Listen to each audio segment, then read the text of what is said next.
I woke up confused. There was a beautiful girl beneath me, crying and trembling, calling me husband. Her shoulders were bleeding, her clothes torn. I had no idea what was going on. My name is Liu Feng. Just moments ago, I was on a special mission deep in a forest, and now suddenly I'm here, in some broken-down shack. Then memories flooded into my head. I had transmigrated into another body, in a place called Siwa Village, on the border of the Great Li Empire. The guy whose body I took over was a real piece of trash, a lazy drunk, a bully, a complete waste of a man. The empire itself was falling apart. Enemies attacking the borders, corrupt officials squeezing every last grain from the people, and famine everywhere.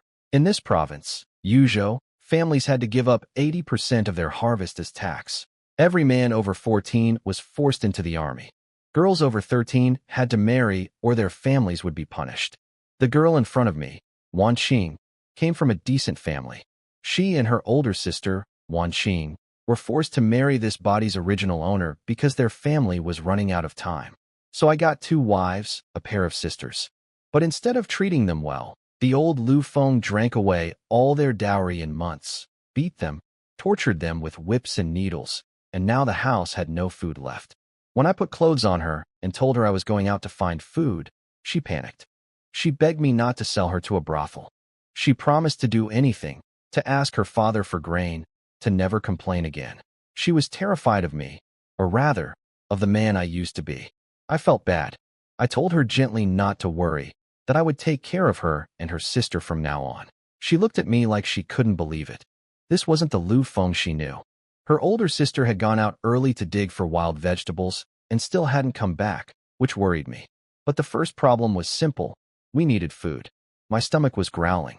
Lucky for me, I had real survival training, hunting, fishing, all of it. I could handle this. I made my decision quickly. Step 1, survive. Step 2, keep surviving. Everything else comes after. When I was about to leave, the older sister Wan Qing came back carrying a broken basket. She saw her little sister crying and immediately begged me to leave her alone, saying she'd go make wild vegetable soup. But when she moved, the scratches on her back from thorns started bleeding badly. She bit her lip to hold back tears. I told them both to stay home, eat the wild vegetables, and wait for me. I was going out to get real food, meat. They looked at each other in disbelief but didn't dare argue. The old Liu Feng was violent and unpredictable, so they just obeyed out of fear. I didn't bother explaining myself. Actions would prove everything. I grabbed a rusty knife and a bag and headed out. Behind me, I could hear them crying. They thought I was taking the bag to sell them off somewhere. I headed toward the mountains. The river nearby had almost no fish left. Too many hungry people had cleaned it out. But few villagers dared hunt in the mountains because of dangerous wild animals, so there was still plenty of game up there. Besides, I needed real meat to rebuild this skinny, starved body. It was autumn, the best time for hunting. I had no bow, just a wooden spear I carved on the way up. Once I reached the slopes, I spotted pheasants and rabbits everywhere. I couldn't catch them by hand, so I set up several traps using vines and branches. Then I heard rustling, a civet cat, fat and happy, eating wild fruit off the ground. It hadn't noticed me. I crept behind a tree, waited for it to come closer, and threw my spear with everything I had. The civet tried to run, but I had already predicted its path. The spear hit its mark. I rushed over and finished it with my knife. I hauled the heavy animal down the mountain fast. The smell of blood could attract bigger predators, and in my current weak state, even a wild boar could kill me. While running, I was already planning. Civet meat is a delicacy worth good money, and the hide is tough enough to make bowstrings. Near the village river, a few women were washing clothes. Most of their husbands had been taken by the army, so they survived by finding other men. When they saw me carrying a fat civet, their eyes went wide. They hadn't seen meat in a long time. They crowded around me, begging for a share. Some offered to cook for me. Some hinted at other favors, anything for a piece of meat. I told them to get out of my way. I got back home and found the 2 sisters staring at a thin bowl of wild vegetable soup, not touching it. They were waiting for me to eat first. That was the rule the old Liu Feng had set. They never dared eat before him. I asked why they hadn't eaten. Wan Qing's eyes filled with tears, afraid I'd hit her just for answering. I told them to look at what I brought, the civet cat. They were shocked. They hadn't seen meat in who knows how long, but I could see the worry in their eyes. They thought I was fattening them up before selling them off. I explained my plan. I'd cut some meat for us to eat and take the rest to sell at the town market. With the money, I could buy better hunting tools. When they finally understood I wasn't selling them, they burst into tears. Looking at them in their torn rags, the old Liu Feng had even pawned their wedding clothes for booze. I felt bad. I needed to earn money and get them proper clothes at least. I asked for a bowl to put the meat in. There was an awkward silence. Wan Qing nervously told me there were no ceramic bowls left. The old me had smashed the last one while beating Wan Qing. All we had were 3 blackened wooden bowls. I skinned and butchered the civet quickly. The sisters stood nearby, desperate to help but afraid to move wrong. They kept blurting out things like, "We can work," and "Please don't sell us," and "We'll behave." I had to tell them to stop crying. I hung some meat on bamboo strips to save for later, set aside the bulk to sell in town, and gave them portions to cook. Soon the smell of cooking meat filled the little kitchen. When the food was ready, they handed me chopsticks and stood back, waiting for me to finish, the old rule. I told them to sit down and eat with me. They froze. They didn't know what to do. They'd never been allowed to eat at the same time. Wan Qing tried to refuse politely, saying I'd worked hard hunting and they didn't deserve to eat. I didn't argue with words. I leaned over and kissed each of them on the cheek. They turned bright red, completely stunned. In months of marriage, the old Liu Feng had never once shown them any tenderness. I pointed at my own cheek and told them to kiss me back. They shyly leaned forward and did it, then stood perfectly still, waiting to see what I'd do next. I walked behind them and gave each of them a playful smack on the behind. I gave each of them a smack and told them it was punishment for not listening. They should have eaten the soup while I was gone instead of waiting. The younger sister, Wan Qing, let out a soft sound and turned bright red, embarrassed. She didn't seem to mind it at all. Her older sister held it together better, but felt the same. Then Wan Qing suddenly hugged me and begged, tears in her eyes, for me to consummate our marriage with both of them. She said even if I beat them or sold them, they couldn't stand being untouched wives. In this place, if a married woman didn't get pregnant, her family would be punished too. That was the real reason they were so desperate. I smiled and told them we'd do it properly, one at a time, tonight. Wan Qing blushed down to her neck. I could tell the two sisters had very different personalities. The older one quiet and gentle, the younger one bold and eager. But first, I made them sit down and eat. I mixed the meat and broth into their wild vegetable soup and gave them big portions. They could barely believe it. The older sister tried to refuse, saying I'd worked harder and deserved more. I told her if she didn't eat, she'd get another smack. That worked. They ate quietly, sneaking glances at me. I finished fast and went outside to exercise. As a soldier, I always trained in the evenings. This body was weak but had decent bones. With proper food and training, I could get it back in shape. While I was working out, I heard footsteps. A man named Liu showed up with 2 thugs. He was the village bully, the one who had led the original Liu Feng into drinking and gambling. He'd been eyeing my wives for a long time. He started talking filth, saying he and his boys wanted to help me with my wives, that they wanted to turn with them. I told him to say it again. He doubled down, threatening to kill me and take the sisters. I punched him in the throat. Before he could recover, I hit him in the chest so hard he flew into the mud wall. Then I grabbed his head and snapped his neck. He died without even screaming. His 2 thugs froze in terror. They turned to run, but I was faster. A few cracks of breaking bone later, all 3 were dead on the ground. Behind me, the sisters had seen everything from the doorway. Their bowls slipped from their hands and shattered. They were frozen stiff with fear. They'd been beaten by the old Liu Feng plenty of times, but they'd never seen him kill anyone, and certainly not like this, so fast and brutal. I sighed. I'd hoped to handle it before they saw. But then Wan Qing spoke up first. I heard everything clearly. You did it to protect us and our sister. She shook her head. I'm not afraid. Wan Qing quickly followed. I'm not afraid either. Their voices were trembling, but they meant it. I smiled. These 2 were tougher than I expected. I held both sisters close and promised them everything would be all right. They melted into my arms. After all the fear and pain, they finally felt safe. Wan Qing asked shyly if I really wouldn't trick them.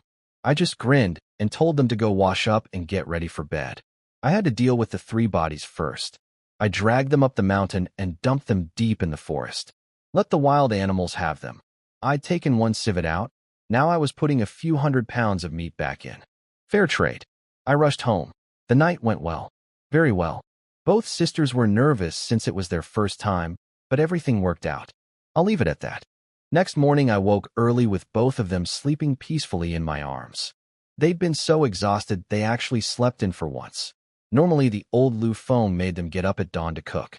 I let them rest. After a night like that, they deserved it. When they woke up, they were different. Wan Qing told me quietly that they were truly mine now and would never leave. The shyness was still there, but the fear was mostly gone. After washing up, I sharpened my rusty knife on a rock, my only weapon, gave the sisters instructions, and headed to town to sell the civet meat. The whole animal was about 30 pounds. I found a restaurant willing to buy it. After the owner rounded down for bones and scraps, I got 2,800 coins, roughly 2.5 taels of silver. In these desperate times, that was serious money. I started shopping. First I went to a blacksmith. The iron quality was poor, smelting technology here was limited, but I found a decent axe, sharp and practical for both hunting and daily work. I also bought arrowheads, since I could make bows and arrows from wood later. I ordered a spear tip to be forged. All of that cost 300 coins. Then I thought about my wives walking around in rags. I couldn't afford silk, but I bought a few bolts of simple cotton fabric. I picked up cotton and reed fluff for winter bedding, plus pots, bowls, and basic kitchen supplies. That ate up another 500 coins. Next was food. At the grain shop, I understood why people starved. Even rough mixed grain cost 30 coins per measure, white rice was 100, and flour was 60. I bought mostly cheap grain with a little rice and flour mixed in. It tasted terrible, but would keep us alive through winter. Come spring, I'd clear land and start farming. Last stop was the medicine shop. Both sisters still had wounds from the old Liu Feng's abuse, and I needed healing supplies for hunting injuries too. Besides, if they didn't heal properly, our nighttime activities would stay limited, and after last night, I knew there was a lot more I wanted to try. As I left the pharmacy loaded with supplies, I noticed something. A man pretending to browse nearby. I'd spotted him 4 times today, always lingering close. When he caught me staring, he glared and walked off toward the gambling house. Someone was following me. I recognized the man following me. He was a worker from the gambling house. The old Liu Feng used to drink and gamble there constantly, losing everything including the land deed. This guy clearly saw my money and was going to round up some people. I wasn't worried. If they came for me, I'd settle old and new debts at once. I hired an ox cart and rode back to the village loaded with supplies. The whole village came out to stare. After word spread about my hunting, nobody dared bother me directly, but they followed the cart all the way home, drooling. The neighbors crowded around my wives begging for food. Some wanted rice, some wanted fabric, some wanted cotton for their children's coats. I threw my axe into the door plank to shut everyone up. The blade stuck deep, the wood groaning. I told them the deal. If their men cut trees for me, I'd trade 1 tree for 1 pound of rice. I needed lumber to fix my house. But nobody touches my wives or begs from them. I'm the one in charge here. After chasing them off, I gave the sisters the fabric and told them to pick bright colors and make themselves proper clothes and a big warm quilt for winter. They were stunned by the quality of the cloth. Even wealthy families in town rarely used material this nice. They tried to refuse, saying I should have the clothes instead. I knew what they were really thinking. They were still afraid I was dressing them up to sell them for a better price. I felt Wan Qing's hands. Ice cold, her body shivering. Not cold, she says. Liar. I scolded them gently and handed over the medicine, telling them to eat dinner, then strip down and wait for me to treat their wounds. While I was unloading everything, doing all the heavy lifting myself without asking them to help, the sisters decided to make dinner. Wan Qing mentioned that a village woman named Xiao Feng had taken them foraging today and helped them find a big basket of beautiful wild vegetables. My blood went cold. Xiao Feng, that was Li Er's woman. Li Er, whose neck I snapped yesterday. I grabbed the basket and ripped off the cloth covering. Just as I feared, these vegetables were huge and green and perfect. In a famine where people strip bark off trees, vegetables like this don't exist unless they're poisonous. She'd given them toxic plants on purpose. I was furious. That woman was trying to kill us through my own wife's hands. I asked them sharply if they didn't know these were poisonous. They collapsed to the ground in terror, clinging to each other and crying. They thought I was angry at them. Wanqing begged me to hit her instead of her sister. Wanqing swore she'd never try to poison me, that she was grateful for everything I'd done. I didn't yell anymore. I just quietly sorted through the basket, pulled out the poisonous ones, and handed back the safe vegetables. I told Wanqing to cook those. She took the bowl with shaking hands, her eyes completely dead. She thought I was making them eat the poison as punishment. In her mind, poisoning your husband was a capital crime under local law, and letting them die by their own poison would be merciful. She'd already accepted death. The wild vegetables were boiling in the pot. Wanqing suddenly said she wanted to serve me one last time and started undressing right there, thinking I was about to execute them. I stopped her. She had it all wrong. I carried her to the bedroom, but not for what she expected. I took out the medicine and gently rubbed ointment on the wounds covering her back. While I worked, I explained everything. The man who came to threaten us was Liu, the village bully and Xiao Feng's lover. Xiao Feng was the one who gave them the poisonous vegetables on purpose. They were new here. They didn't know the connections between people in the village. I never suspected them for a second. Then I called Wanqing over and treated her wounds too. Both sisters broke down crying as they finally understood. I knew the whole story. I didn't blame them, and I was taking care of them. Their trust in me deepened right there. After we ate dinner, I prepared the poisonous vegetables in a wooden bucket with some rice and headed out to settle things with Xiao Feng. Wanqing insisted on coming. I was surprised. She seemed so gentle and quiet, but she was firm. In her mind, a woman who tried to murder her husband through trickery deserved death, and she wanted to watch it happen. I respected that. In this brutal world, my women couldn't afford to be soft. Xiao Feng saw us coming and turned white with fear. She'd secretly followed Liu that night and watched me kill all 3 men with my bare hands. She'd been too terrified to sleep or report it. No evidence would survive the mountain animals anyway. So she'd come up with the poison plan instead, using my innocent wives as the weapon. I told her plainly. I would have let her live, but she kept coming after me. I grabbed her, threw her down, and hit her hard across the face. She tried to run but tripped. I wasn't giving her any chance to beg. I called Wanqing forward with the bucket. I expected to do it myself, but she stepped up instead. Her hands were trembling, but her eyes were cold. She said it herself. Anyone who tried to kill her husband through their hands deserved to die. She forced open Xiao Feng's jaw and shoved the poisonous vegetables down her throat. Then she lifted the wooden bucket and smashed it over Xiao Feng's head. The bucket shattered. Xiao Feng was dead. The moment it was over, all the strength drained from Wanqing. She collapsed into my arms, barely breathing, shaking uncontrollably. She whispered that she wouldn't be a burden to me. I held her and told her she was never a burden. I carried her home and left her with Wanqing to rest. I had more important things to take care of. I started working on a bow. The civet skin I'd saved was dry enough now. I burned off the fur, soaked it, cut it into thin strips, and twisted them together in groups of 3 to make a bowstring. The civet skin had decent flexibility, but wasn't ideal. I'd need proper animal simulator for a stronger bow, or even a crossbow. But for now, this would do. With a real bow, hunting would become much easier. While I was working, I heard thumping outside.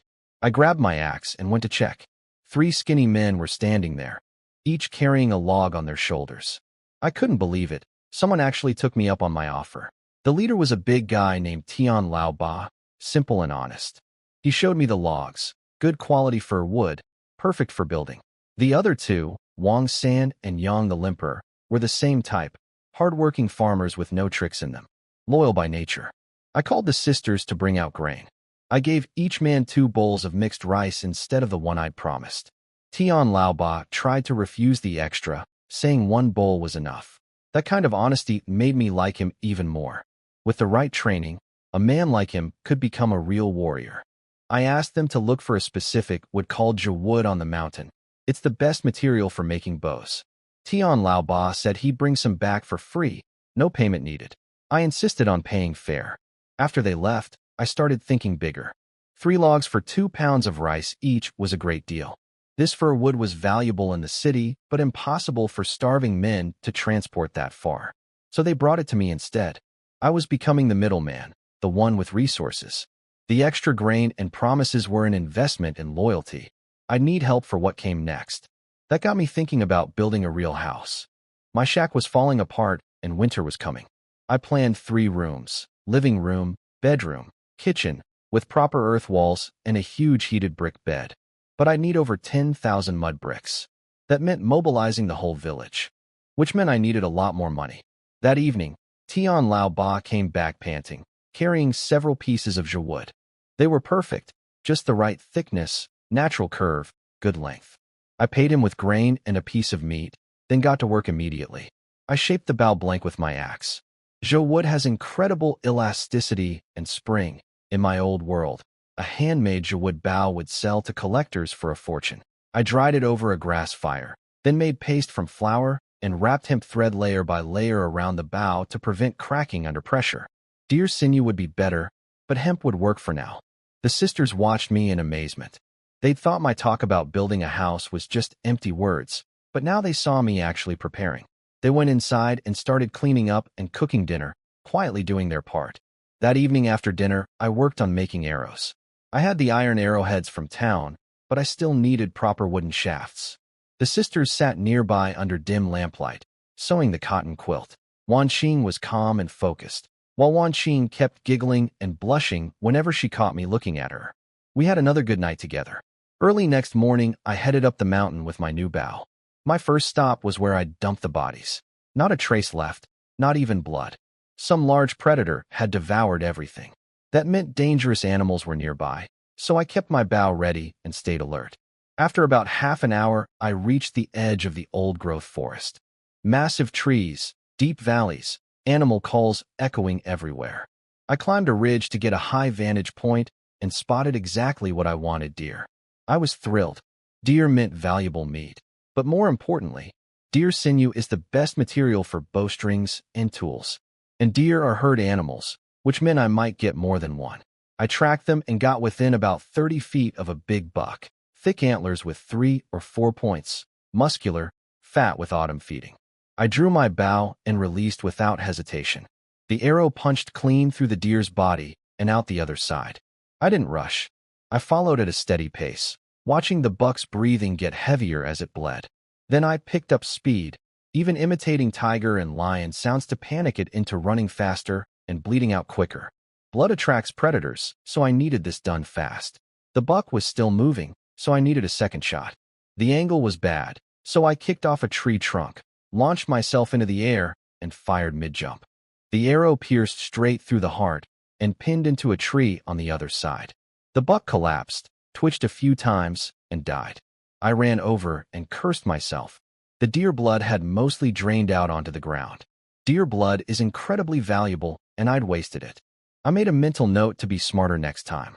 I built a quick drag frame from vines and branches and hauled the deer downhill as fast as I could. By the time I reached the village, people were just heading out to work. The village chief, Wang Changsheng, and his wife walked right into me dragging a full-grown buck behind me. They stood there with their mouths open. The chief had apparently scolded his wife for spreading rumors about me turning my life around. Now he was staring at the proof. His wife started nudging him, pointing at the antlers, telling him deer antler wine was some kind of miracle medicine. She gave him a sly smile. On my way home, the village chief Wang Changsheng stopped me. He was in his 30s, lived well compared to everyone else. Big brick house, 100 acres of good farmland. His first wife never gave him children, so he'd spent a fortune buying the top girl from a brothel in the county as his second wife. She'd worn him out completely. He couldn't perform anymore, and she never let him forget it. He tried to lowball me for the deer antlers, offered 2 silver tails, and acted like he was doing me a favor. He even called me by my old humiliating nickname, 3 Legs, from when I used to work at his place. I shut him down fast. I told him if he'd never even tasted swan meat, he had no business dreaming about deer antlers. I told him to get out of my way and walked off. Behind me, I didn't notice his wife was staring at my back, eyes wandering over my muscles. She was already scheming. Since her husband couldn't give her a child, maybe someone else could. As long as the baby carried the Wang name, who'd know the difference? Back home, the sisters were amazed by the deer. I let them start preparing some meat while I went out looking for wild herbs, especially Huangjing root. I'd spotted some on my way back. On my return trip, I passed Wang Chongqing beating his wife in the field. Not my business. I had an idea. The local wine was weak and sour, basically worthless. Using jars and bottles I'd bought earlier, I built a simple still, redistilled the wine to raise the alcohol content, then mixed in deer blood and huangjing root. I tasted it, strong, with a real kick. A health tonic and a stiff drink in one. Rich men in the county would pay well for this. Another way to make money. I butchered the deer carefully, keeping the sinew, skin, and organs. I hung 30 pounds of meat for our own use and prepared the rest, nearly 200 pounds, plus the antlers and several jars of my new medicinal wine to sell in the county. But I had a problem: how to transport all of it. The only option was an ox cart, and the only person in the village with one was Wang Chongqing, the man I'd just insulted that morning. He was the biggest cheapskate in the village, a man who charged his workers for everything.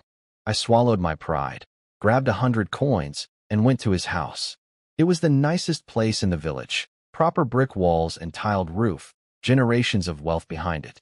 At the gate, I spotted his brother, Wang Chongxuan, lurking and peeping inside like a creep, hands busy below his waist. Disgusting. He scurried away when he saw me. The steward Wang Sen opened the door. When I mentioned borrowing the ox cart, his face dropped instantly.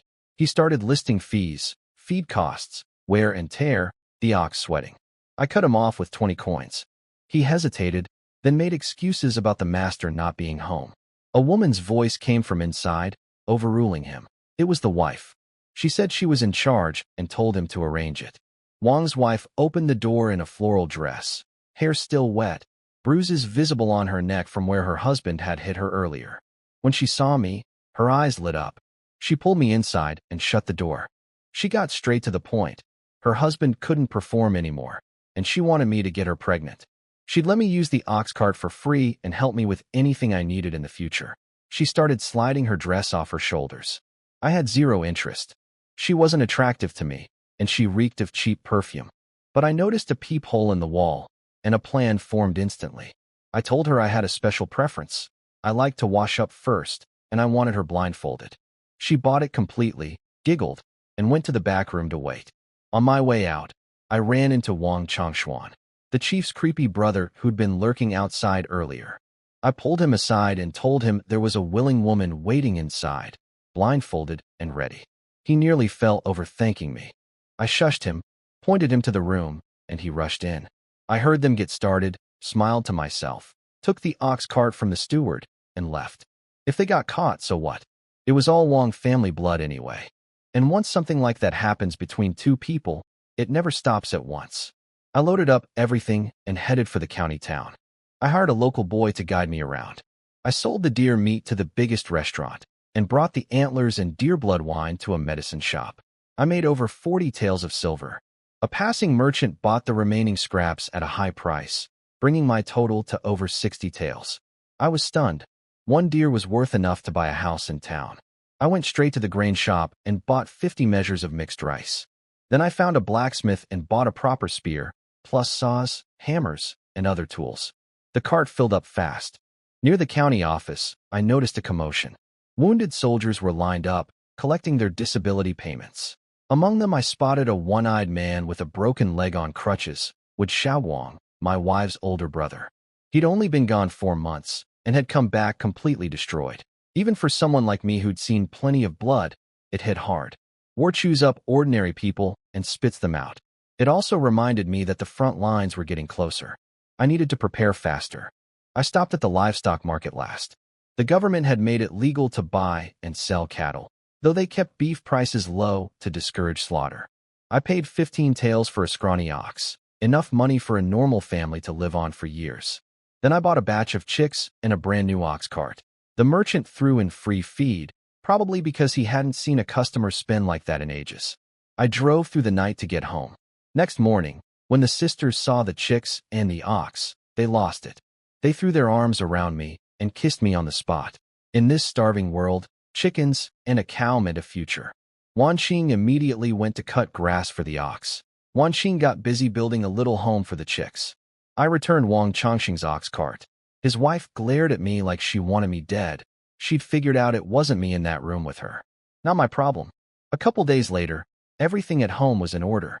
I loaded up my new ox cart with deer blood wine, 50 pounds of grain, rabbits and pheasants from my traps, and headed to the county with both sisters. I handed Wanqing a pouch with 2 taels of silver and told her it was a gift for her parents. She looked at me with tears in her bloodshot eyes, feeling the warmth of the new clothes I'd bought her. Then she suddenly said she and her sister wanted to give me children. I teased them about how many, 8? 10. Start right now? To my surprise, Wanqing said yes, right now. So we stopped the cart in the countryside and spent some time together in the grass by the roadside. After that, the sisters were in much better spirits for the rest of the trip. Their family lived on the edge of the county in a modest mud brick house. Their father, Liu Feng, used to be a respected doctor with a proper stone courtyard home and farmland. But after he got too old to work, he sold his clinic. Then the sisters couldn't find husbands in time, so the government piled on extra taxes. He sold his land, then the big house, until all that was left was this little place. He'd even given away his last savings as dowry for the sisters, hoping to protect them from the old me. Their mother came to the gate and burst into tears when she saw her daughters. The sisters dropped to their knees and cried. I tied up the ox and went inside. Their second brother, Xiaowang, was in the yard, one leg gone, one eye missing, sunbathing in a bamboo chair while the old man treated his wounds. He was only gone 4 months and came back a wreck. I started unloading the cart, grain, wine, meat, everything, and stacking it in their yard. The old man watched with growing panic. He thought I was returning the dowry, which meant I was divorcing his daughters. In this world, a divorced woman could never remarry, and a family with unmarried daughters past the age limit faced exile. His hands were shaking. He started nervously telling me he'd help me with anything I needed. Just please keep his girls. I was confused for a moment. I'd come here to show respect, not return anyone. Then the sisters realized what was happening and rushed over with the silver. Father, mother, this money is from our husband, to show his respect to you both. The sisters jumped in and explained everything to their father, how I'd been hunting, earning money, buying supplies for winter. They bragged about me nonstop, building me up as the perfect husband. The old man's face went from terror to disbelief. He looked at his daughters in their new clothes, healthy and well-fed, then ran outside and saw the ox and cart. His hands trembled.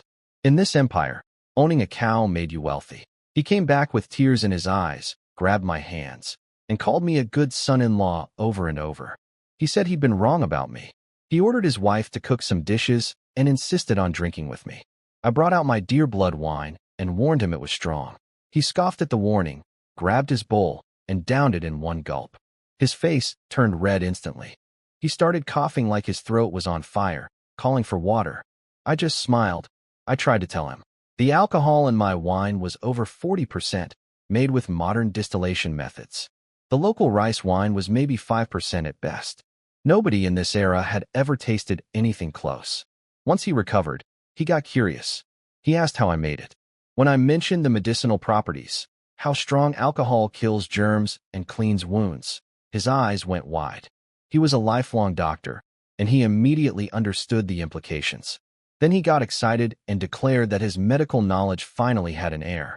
He'd been worried nobody would carry on his skills. After dinner, the family talked. Their mother fussed about the sisters not being pregnant yet. I asked the second brother about the war situation. He told me it was bad. The northern barbarians had reached the border of our province. Spies were already planted everywhere, and if things didn't improve by spring, everyone would need to flee south. That worried me. I was running low on silver and didn't have enough resources to build real defenses. Running south wasn't safe either. Then an idea hit me, the gambling house. I could make money there. I filed that away for later. Before bed, I arranged for my ox to be fed. Back home, I'd left Tian Lao Ba guarding the house. In these desperate times, if nobody watched your things, people would steal the straw off your roof. The old man, fired up by the deer blood wine, dragged his wife to their bedroom early. The sisters giggled watching their parents. Then both of them, flushed from the wine themselves, grabbed my hands and pulled me toward our room, begging me to hurry. Next morning we visited the county town, then headed home after lunch. As we entered the village, something was wrong. Every villager was rushing toward the fields carrying tools and sticks.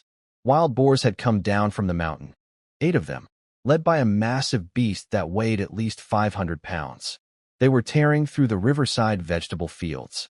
These were the best farmland in the village, and almost all of it belonged to village chief Wang Changshen. The vegetables were supposed to be sold to city restaurants before winter. His whole income was being eaten alive. It made sense why the boars came. Villagers had been stripping the mountain bear of wild fruit and roots out of desperation, leaving nothing for the animals. So the boars came down to eat the crops instead. Wang Changshen was screaming at his workers to charge in and kill them. Nobody moved. 3 young men had already tried and gotten badly hurt. The Boar King sent them flying with 1 hit. These people had no real weapons and no strength. Going in meant death. When I showed up, everyone lit up. The village women were staring at me with hearts in their eyes. After the civet and the deer, they'd turned me into some kind of legend. Wang Changshen immediately tried blaming me, said my hunting drove the animals down and I owed him for the damages. I stepped aside and let him trip face first into the muddy field. I told him that was the stupidest thing I'd ever heard, and if that was his attitude, I'd just wait until the boars finished eating. His loss, not mine. He dragged himself up, covered in black mud, and started begging. I laid out my terms. Every villager who helped would get 30 coins, paid by him. Anyone injured gets an extra 10, and all the boar meat goes to me. He refused at first, furious. He grabbed a stick and charged at the Boar King himself. The stick snapped on impact. The boar flipped him into the air, then charged and gored his back with its tusks. Blood everywhere. He barely crawled back alive. After that, he agreed to everything. Every condition. I pulled my spear from the ground and addressed the crowd. Wang Changshen was paying 30 coins per person. I'd lead the hunt, and everyone follows my orders exactly. The meat was mine, but I'd share some with everyone who helped. I asked who was willing. Wang Changshen's workers were all happy to help. They'd been squeezed by him for years, and my reputation for keeping promises was already solid. Ever since Tian Laoba started working for me and eating regular meals with meat, everyone in the village wanted the same deal. They gathered around me like soldiers ready for orders. I laid out the plan. Wild boars are too tough for a direct attack. Thick skin, heavy muscle. No normal weapon can pierce them easily. We'd split into 3 groups. Tian Laoba and Wang San would each lead a team to provoke the boars, lure them toward the trees, and trick them into charging into rocks and trunks. Once they were dazed and exhausted, the teams would smash their heads with stones. I'd handle the killing blows with my bow. First, I dealt with the Boar King myself. At close range, my arrow punched straight into its forehead and sank deep into the skull. The beast charged at me with the arrow still sticking out of its head, tusks gleaming. But it only made it a few steps before crashing face first into the mud, barely breathing. After that, the teams worked perfectly. They drove the remaining boars in circles, wearing them down. Whenever one stumbled, I put an arrow through it. Before long, all 8 boars were down. The villagers couldn't believe it. While everyone was celebrating, Wang Changshuan, the chief's worthless brother, walked up and demanded half the meat. He reminded me about the favor I'd done him with his brother's wife and hinted he'd expose me if I didn't share. I almost laughed. He was the one who slept with his own sister-in-law. That had nothing to do with me. When I refused, he actually swung his fist at my face. Bad move. I caught his wrist and crushed it, bones cracking loud enough for everyone to hear. Then I slammed his shoulder out of its socket. He dropped to his knees screaming. To make sure everyone got the message, I threw my spear spinning into the air, caught it, and launched it between his legs. The blade stopped a hair's width from his manhood. He fainted on the spot. I slapped him awake, then walked over to start butchering the boars. The fight, the spear throw, the whole display, it wasn't really about him. I wanted every person in this village to see clearly who I was. I wanted them to trust my word and fear my strength. The wild boar meat was valuable, sure, but building authority and loyalty was worth more than any amount of pork. I didn't kill Wang Changshuan. No need to start a blood feud with the Wang family yet. The villagers loved what I did, though. They crowded around praising my archery and asking me to teach them. I started dividing the boar meat. Tian Laoba, Wang San, and Yang the Limper each got a whole leg plus 10 extra pounds for leading the charge. Everyone else got 5 pounds of meat and 2 pounds of organs. When I announced this, the men could barely contain themselves. 5 pounds of meat was worth 50 coins, more than most of them had seen in months. And I still kept the vast majority. 8 boars totaled over 2,000 pounds. 1 boar covered everyone's share. The rest was mine. It was calculated generosity. I was buying loyalty, showing fairness, proving I keep my word. It worked. They looked at me like I was their savior. I left Tian Lao Ba and his 2 men to guard the boars while I headed home with the sisters to get the ox cart. But as I approached my gate, I noticed the twig I'd wedged in the door crack was on the ground. Someone had been inside. I told the sisters to hide behind a tree, gripped my axe, and pushed the door open slowly. A blade came swinging at my face from above. I blocked it with the axe, grabbed the attacker's wrist, kicked him, and threw him out. Then another knife came from the side, even stronger. I dodged into the yard, and the gate slammed shut behind me. A man with a long blade stepped out from behind the door, cutting off my escape.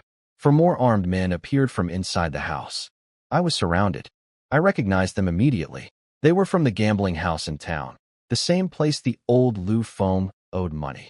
The leader was a one-armed man everyone called Dubai. He'd lost his arm collecting gambling debts years ago and became vicious afterward. He ran the gambling den and tavern for the real boss behind the scenes. He smiled at me and laid it out. The old Liu Feng had promised that if he couldn't pay his debts, his wives would be handed over instead. Dubai wanted the money, the women, and probably to burn my house down on the way out. He was confident because he had numbers. These weren't his only men either.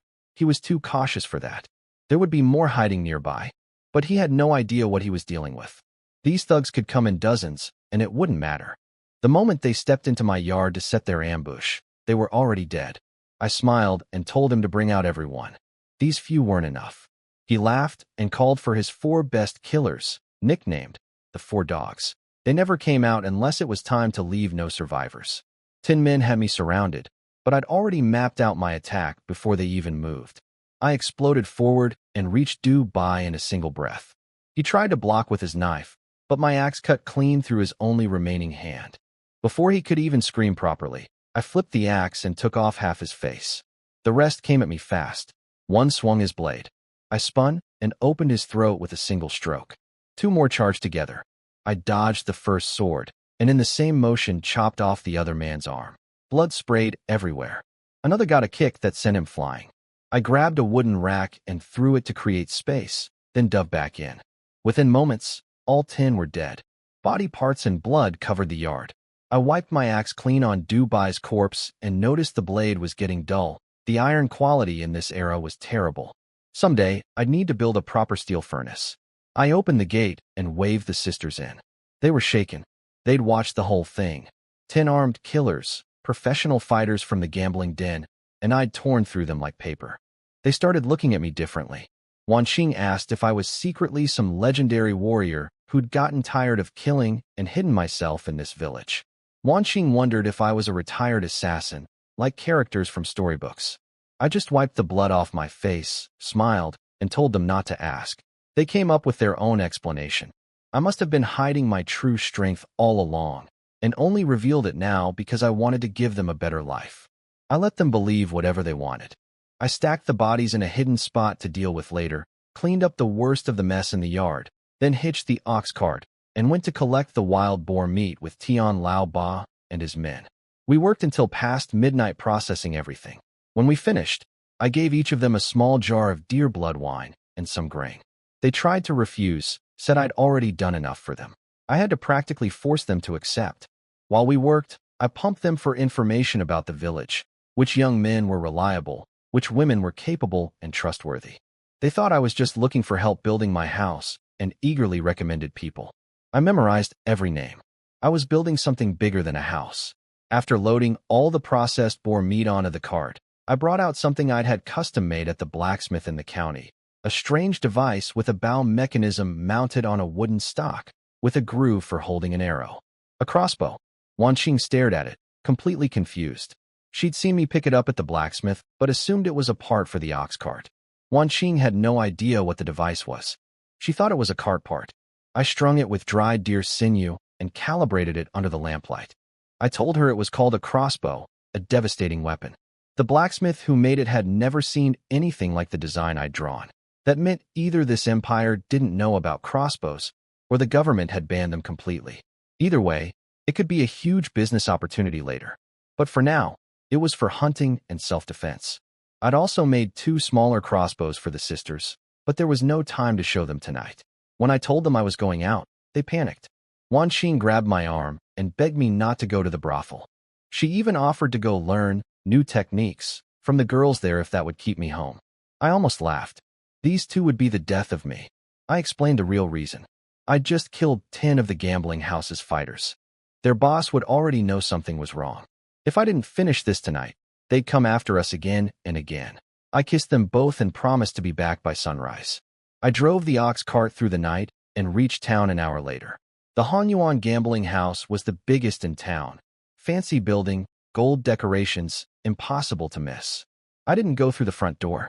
I climbed onto the roof, lifted some tiles, and studied the layout from above. This wasn't just about killing. I was watching where the money went. With war coming, silver was everything. I was planning a big score. The gambling house had about 30 armed guards who lived there full-time, paid and housed. The boss, a fat man named Lee with a round belly, finally showed up late at night, surrounded by bodyguards. His head enforcer, Yang III, nicknamed Three Master, a man with 9 fingers, rushed over and whispered to him. He was reporting that Dubai's team hadn't returned. The boss started cursing about how useless his men were, failing to handle one Liu Feng. I smiled from the rooftop, my heavy crossbow already loaded and aimed at his thick neck. But I didn't fire yet. Three Master was a battlefield veteran, tough and dangerous. I wasn't afraid of him, but rushing in against 30 men with a capable fighter among them wasn't smart. I waited for the perfect moment. I released the crossbow bolt. It cut through the night air and punched straight through Boss Lee's neck. He grabbed at the wound, trying to scream, but nothing came out. Blood poured between his fingers as he collapsed. In his last moment, he saw my shadow on the rooftop. Three Master dove under a table. Smart. But my crossbow punched right through the wood and into his shoulder. He'd never seen a weapon that could do that. He pulled the bolt out, decided his boss was dead and loyalty no longer mattered, and tried to escape through a window. I dropped down from the roof before he could move. He spun and slashed upward with his knife, but he was too slow. My blade took his arm off, then opened his throat. He hit the floor knowing exactly who killed him. The gambling hall erupted into chaos. Gamblers started grabbing silver off the tables, fighting each other. Nobody noticed me slip in through the confusion. I moved through the crowd like a dancer, and every time I passed a guard, he dropped. I killed over a dozen before anyone even reacted. The last real threat was a fighter they called Big Head, the third-ranked man in the operation. He used iron knuckle guards and fought dirty, grabbing a bystander as a human shield when I swung at him. His counterpunch nearly caught my gut. He was fast and clever, but not fast enough. I dodged his fist, faked with a kick, and while he was off balance, drove my blade clean through his stomach. He asked who I was as he died. I told him he shouldn't have come after me. The remaining guards saw their 3 best fighters dead and lost all will to fight. They screamed about demons and tried to run. None of them made it out. One wounded man crawled toward the exit in the darkness. I picked him off with the crossbow from the shadows. After clearing the place, I found the money stores and loaded everything onto my ox cart.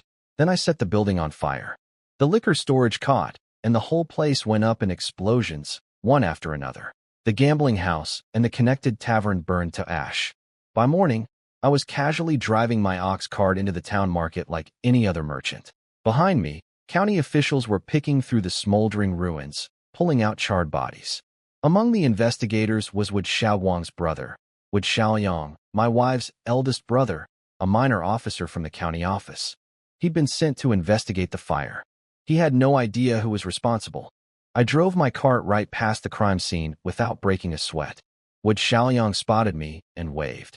I smiled and pointed at my load of pork, heading to market. He gave me a thumbs up.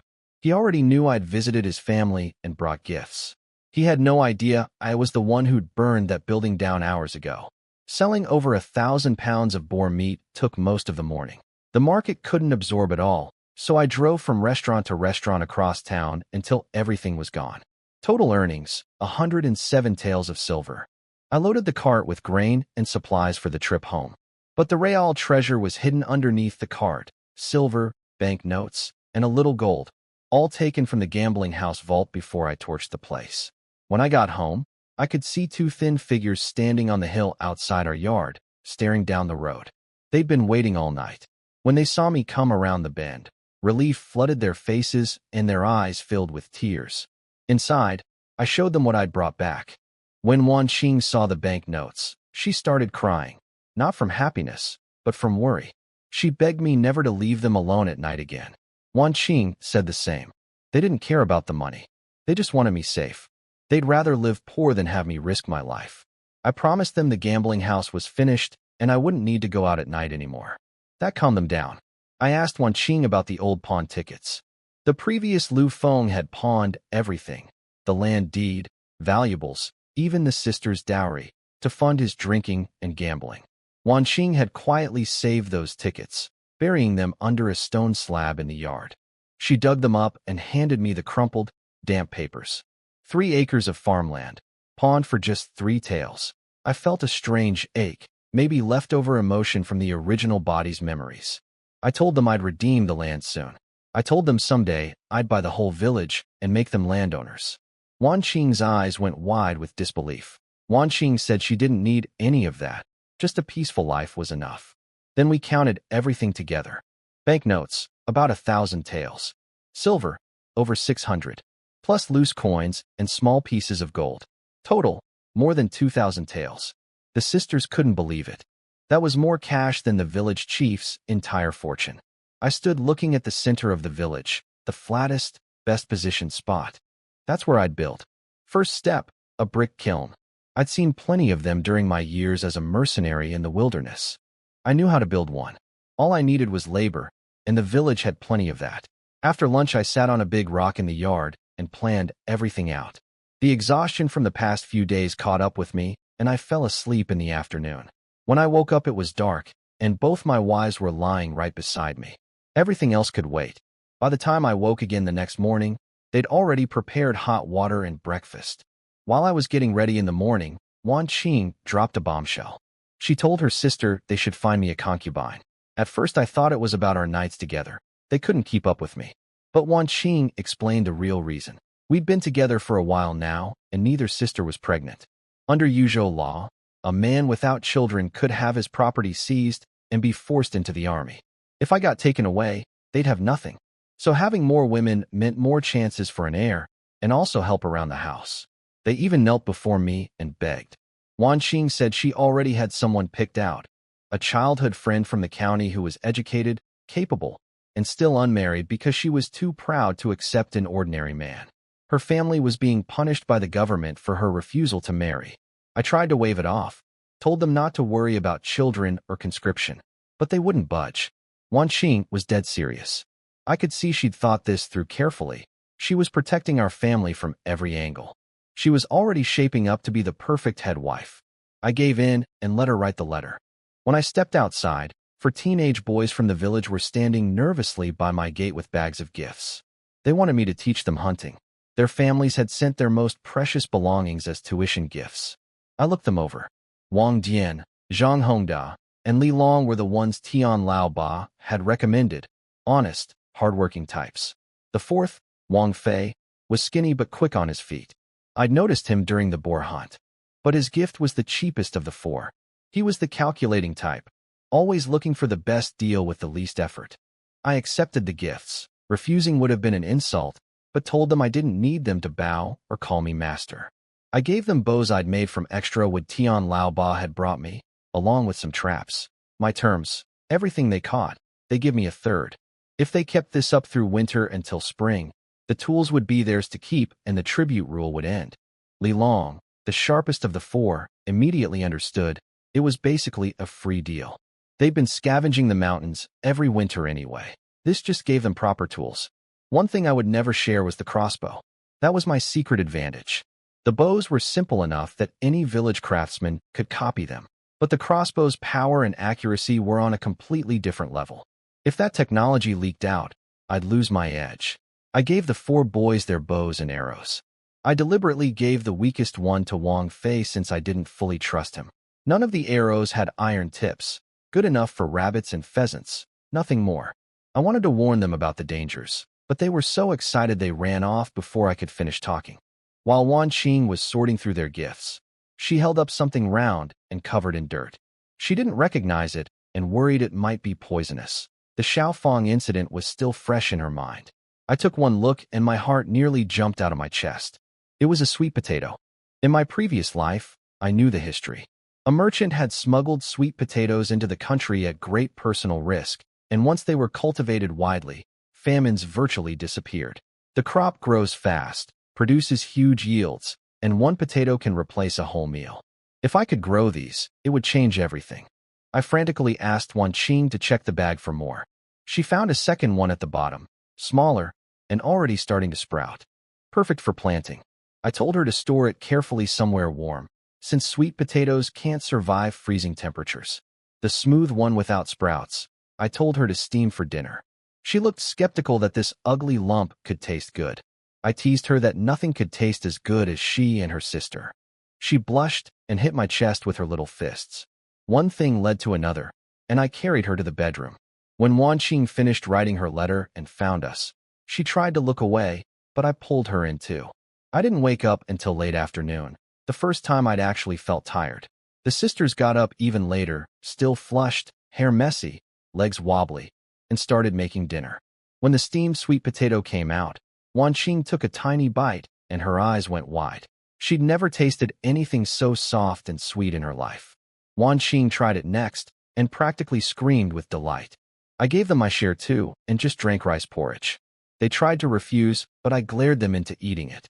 After dinner, I planned to walk around the village and start buying up land from families who'd pawned their deeds. Most people had sold their plots out of desperation, and the tickets were worthless to them since they'd never have the money to redeem them. I could buy those tickets cheaply and reclaim the land myself. But as soon as I stepped outside, the 4 boys came stumbling toward me. They were all injured, cuts and bruises everywhere. The worst one was being carried, his face torn open and his chest ripped apart, barely alive. One look told me everything. These idiots had gone after a large predator with those flimsy bows I'd given them. Those weapons could barely kill a civet, let alone anything bigger. I told them they were only good for rabbits and small birds. They hadn't listened, and now one of them was dying. The boys came stumbling in, terrified, talking over each other about some monster that could stand up like a mountain. From their description, I knew immediately it was a bear. Bears have skin so thick, even a rifle needs to hit the heart to kill one. Their wooden arrows were useless. I asked who led them into the deep forest. Wang Fei, of course. The reckless one. I looked at Wang Fei. He was already gone. Chest ripped open, face destroyed. No saving him. I told them to bury him and gave the other 360 coins to see a doctor in the next village. They were stunned by the generosity. Working for Wang Changsheng, they'd never gotten help when injured. Here I was paying for wounds they'd caused themselves. They warned me the bear was near the forest's edge, close to the village. That was a real problem. I couldn't have a bear wandering near my home where my wives could get hurt. I also asked about the sweet potato. Who brought it? Zhang Hongdao said it was Wang Fei's contribution. Ironic. The most careless boy brought the most valuable gift. I asked where he'd dug it up and got the general location. Next morning I headed into the mountains following their directions. I searched the river valley for the bear, but found only droppings and tracks. No bear. It had apparently moved on. I kept searching to be sure, then decided to explore beyond the next ridge. That's when things got interesting. Past the mountain, in another valley, I found a dead horse. Not a wild horse. This one had iron horseshoes and a bridle. Its belly had been torn open by something massive, organs mostly eaten, flesh partially gnawed. Probably the bear's work. But why had it only eaten part? I climbed a boulder to get a better view. Below it lay a dead man. His clothing immediately caught my attention, a sheepskin vest, cowhide boots. This wasn't a person from our empire. This was the clothing of the northern barbarians, made from animal hides because the grasslands had few other resources. It hit me. Would Xiaowang had warned me that barbarian scouts were already infiltrating deep into our province. This dead man was almost certainly one of them. A northern spy on horseback who'd run into the bear and lost. The war was closer than I thought. The barbarians were already scouting our territory, and Yuzhou, with its relative wealth, was exactly the kind of prize they'd come for. The dead barbarians' wounds were from animal claws, but the actual cause of death was probably being thrown from his horse and hitting the rocks. I confirmed there was definitely a large predator in this area. Looking closer at the ground, I noticed multiple sets of hoof prints, not just one horse. There were more of them. I followed the tracks upstream to the river's source. I found it, a cliff face with water flowing from a crack, forming a deep pool below. Hidden near a dark cave entrance, a jet-black horse was tied up, fully equipped with a leather saddle, a curved sword, and a quiver of arrows. Barbarian gear. Whoever owned this horse was still alive. I set up my crossbow in position and waited. Eventually, a short man in leather armor emerged from the cave. He checked his surroundings carefully, ate some dried mutton by the pool, then went back inside. When he came out again, he was carrying a corpse on his shoulders. That's when I understood his mission. He wasn't here for the water. He was here to poison it. Dumping diseased corpses into this pool would contaminate every river and stream downstream. Villages, towns, everyone who drank the water would get sick. Mass murder disguised as nature. I fired my crossbow. But these barbarian scouts trained from childhood in mounted archery. He heard the bolt coming and used the corpse as a shield. The bolt punched through the body, but only nicked his neck. He sprinted for his horse where his weapons were stored. My position was exposed. I climbed a tall tree with thick branches and hid in the canopy. The barbarian came riding past on horseback, bow drawn, body pressed flat against the horse's side to minimize his target. Classic nomad cavalry technique. But he'd overlooked one thing. The forest was too dense for mounted combat. And I was above him now. I grabbed a branch with one hand, swung down with the crossbow in the other, and kicked him square in the neck mid-swing. He flew off the horse. He was tough, though. Even after that hit, he managed to pull his curved sword while rolling on the ground. He dodged my spear thrust, blocked another, and tried to run for the horse again. I threw my axe at him. He ducked, but I'd already predicted that. I never intended to kill him with it. If I'd wanted him dead, I could have shot him from the tree. I wanted him alive. The government paid bounties for captured barbarian spies, and a living prisoner could provide intelligence that would save countless lives downstream. The spinning axe handle cracked the barbarian right on the skull. He dropped like a stone. I tied him up tight, then turned my attention to the real prize, the horse. It was a magnificent animal, jet black, tall and strong, fully equipped with saddle, sword, and quiver. The horse didn't like me at first, rearing and snorting. I grabbed the reins and yanked hard enough to force its head down, then pulled it right off its feet. When it stood back up and met my eyes, it got the message fast. I dangled my axe near its belly and explained the situation. Behave and eat well, maybe even get a mate someday. Cause trouble and lose something important. The horse understood perfectly. I ate the barbarian's dried meat, loaded him onto the horse, and headed home. On the way down, I found the patch of sweet potatoes Wang Fei had dug from, a whole field of them. I loaded as many as I could onto the horse alongside the prisoner. The poor animal was panting under the weight, but didn't dare complain with that axe swinging beneath it. The barbarian woke up halfway and started cursing, demanding I release him. I asked him how many scouts had come and what other missions they had besides poisoning the water. He refused to talk. I punched him unconscious again. When I emerged from the forest, Wang Changsheng was in the fields below with his workers, repairing the damage from the wild boar attack. The workers spotted me first, a man leading a horse with a bound prisoner on its back. Word spread instantly. When they recognized the prisoner's sheepskin boots as barbarian clothing, they couldn't believe it. Capturing a northern spy alive was a major achievement with a serious government bounty attached. Wang Changsheng heard his workers praising me and lost his temper. He stormed over and blocked my path, red-faced, calling me the village's curse. He laid into me with a list of accusations. My parents died because of me. The famine was my fault. My hunting drove the wild boars down to destroy his fields. I'd caused Wang Fei's death by giving the boys weapons. And worst of all, I'd tricked his brother into sleeping with his wife, bringing shame on the Wang family. That last one was actually true, though his brother hadn't exactly needed much convincing. I just stood there smiling, letting him rant, waiting to see where this performance was going. Wang Changsheng kept screaming, calling me a curse on the village, blaming me for everything. The famine, the wild boars, Wang Fei's death, his brother's affair. He pointed at my nose and called me an animal. Then he declared he was using his authority as village chief to banish me from the village forever. I almost laughed. I asked if he was offering me his position. That made him even crazier. He convinced himself that my entire plan all along was to steal his role as chief, that I'd deliberately arranged for his brother to sleep with his wife, to destroy the Wang family's reputation. When I lost patience and shoved him into the muddy field, he scrambled away screaming about murder, tripping and falling the whole way. Walking home, I realized these two brothers were a real threat. Not to me directly, but to my wives. I'd be leaving for the county to turn in the barbarian prisoners soon, and Wang Changxing and his brother were exactly the type to try something while I was gone. I needed to tell Tian Lao Ba and the others to watch over my house. Wang Changxing couldn't be killed carelessly since he was still an official. But his brother Wang Changshuan was a different story. One wrong move from him, and I'd end it without hesitation. What I didn't know was that behind me, the two brothers were already plotting. Wang Changshuan laid out a plan to his brother.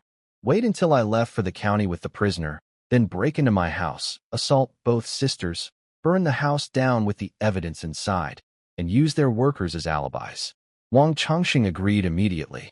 They wanted revenge for every humiliation, the boar incident, the affair, my rising status. When I got home, Wan Xing was cleaning the yard, and Wan Xing was cooking porridge.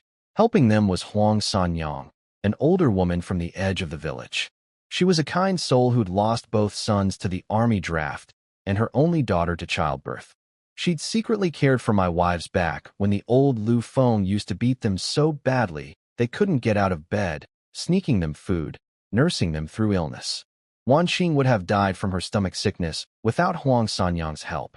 She treated the sisters like her own daughters, and I was happy to have her around. Wan Xing came running to me the moment she saw me, eyes full of warmth. When I got home, the sisters shyly asked if they could give some grain to Huang Sanyang. Her husband had broken his leg falling off a mountain while gathering firewood, and they'd had no food for 2 days. The sisters looked at me with big nervous eyes. In the old days, asking for anything would have gotten them beaten. I told them it was no big deal.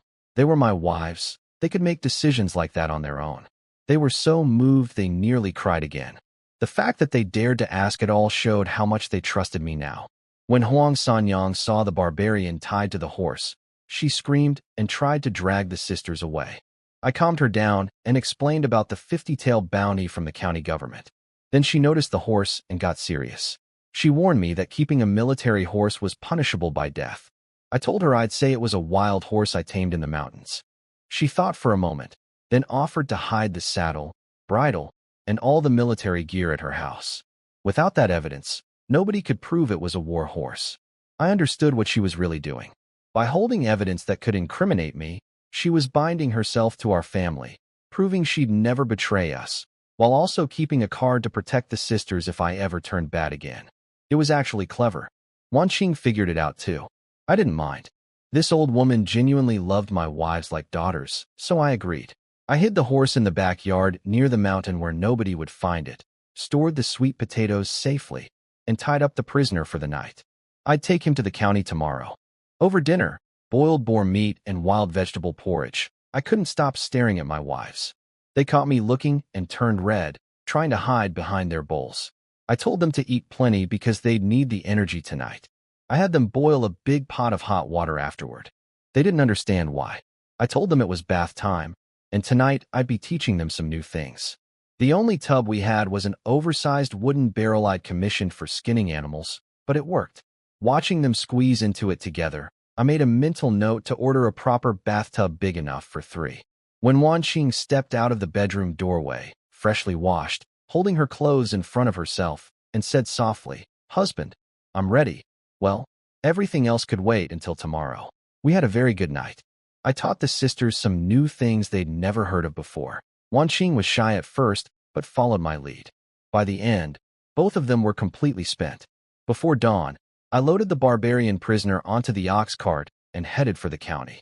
I told Wan Xing to have Huang Sanyang come stay with them while I was gone.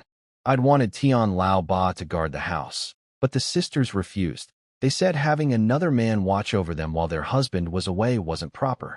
So the old woman was the best choice. On the road, the barbarian pretended to still be unconscious, waiting for a chance to attack, when the cart turned. I broke his arm for trying. No more tricks after that. At the city gate, things got tense. The guards saw the barbarian and surrounded me instantly, weapons drawn. Once I explained myself, they escorted me straight to the county office. My brother-in-law Wood Xiaoyang met me there, impressed. He walked me through the process. The prison warden would take the prisoner and give me paperwork. Then I'd collect the bounty from the county treasurer. He joked that my reward was more than his salary for 2 or 3 years. I flattered him, telling him he was a skilled fighter too. He ate it up. He was a simple, good-hearted guy. Then the warden came out. Chen Jinyu was enormous, taller than me by a full head, twice my width, all muscle. He'd been a butcher before the army drafted him. On the battlefield, he'd fought like a madman, killed dozens of enemies, and nearly died from his wounds. When he survived, they made him the county's head jailer. He was the strongest fighter in the entire county. He lifted the barbarian off the ground with one hand, like picking up a chicken. Confirmed it was a real northern spy. Then he turned on me with a hard stare and asked if I knew that collaborating with the enemy was punishable by death in Yuzhou, slow execution by 1,000 cuts. He was testing me, trying to see if I'd crack. My brother-in-law started sweating, terrified I'd get us both in trouble. But I met Chin's eyes without flinching and asked him straight. Did he think I couldn't have captured the spy myself, or was he accusing me of treason? Wood Xiaoyang nearly fainted. But Chen Jinyu didn't get angry. Instead, he stared at me with a look of surprise, almost respect. Chen Jinyu was intrigued, but still skeptical. He said he'd believe I captured the spy only if I could beat his head constable in a fight. No proof of skill, no reward money. I laughed inside. Did he really think I came here for 50 taels? I had over 2,000 at home. I told him straight, keep the money. I brought the spy so they could interrogate him and get useful intelligence to protect people. I wasn't going to perform like a circus animal for pocket change. That threw him off completely. He'd expected me to beg. A poor villager turning down that kind of silver made no sense to him. He suspected I was playing mind games. He called in his constable anyway, a medium-built man with a scar between his eyebrows and a swagger in his step. The constable grabbed a heavy wooden rod, the kind they used to beat confessions out of prisoners, and flicked one at me without warning. I caught it with one hand. That surprised him. The throw had real force behind it. Chen whispered to his constable, "Don't hold back, just don't kill him." We circled each other. I took a proper staff fighting stance, front hand pressing down, back hand raised. Chen noticed immediately and narrowed his eyes. He recognized trained technique. The constable attacked first, swinging hard. I sidestepped and blocked. He was decent, switched from staff work to spear-style thrusting, then a sudden reverse strike. It caught me slightly off guard, but the technique change cost him power. I didn't even bother dodging, just drove my rod straight into his weapon. His staff bounced back and hit him in the face. I followed with one clean strike. He dropped unconscious. The other officers backed away from me. The whole fight lasted seconds. Chen stood up, eyes bright. He admitted he'd misjudged me and said he needed someone like me on his team. He offered me a position at the county office on the spot. My brother-in-law nearly tripped over himself rushing to convince me. He said this was a once-in-a-lifetime opportunity. Government salary, free food and housing, iron rice bowl. His own father had paid a fortune and pulled connections just to get him his low-level position. I turned it down flat. A constable's salary was nothing compared to what I was earning hunting. Even if he offered me Chen's own position, I'd have to think hard about it. I had 2 beautiful wives at home, land to develop, a business to build. Why would I trade that for taking orders from bureaucrats? Chen's face went red. Nobody had ever refused his personal recruitment offer. Wood Xiaoyang panicked, apologizing on my behalf, begging me to reconsider. My brother-in-law kept pushing me to accept Chen's offer, even kicked me out of frustration. He meant well, worried about his sisters living in a mountain village forever. But I'd made up my mind. A government salary couldn't compare to what I was building at home.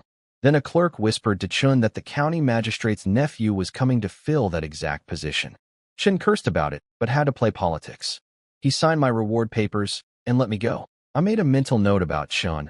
A man like him, strong and honorable, could be useful someday if I rose high enough. I collected the 50 taels and rushed home. At the crossroads, I found Tian Laoba waiting, looking panicked.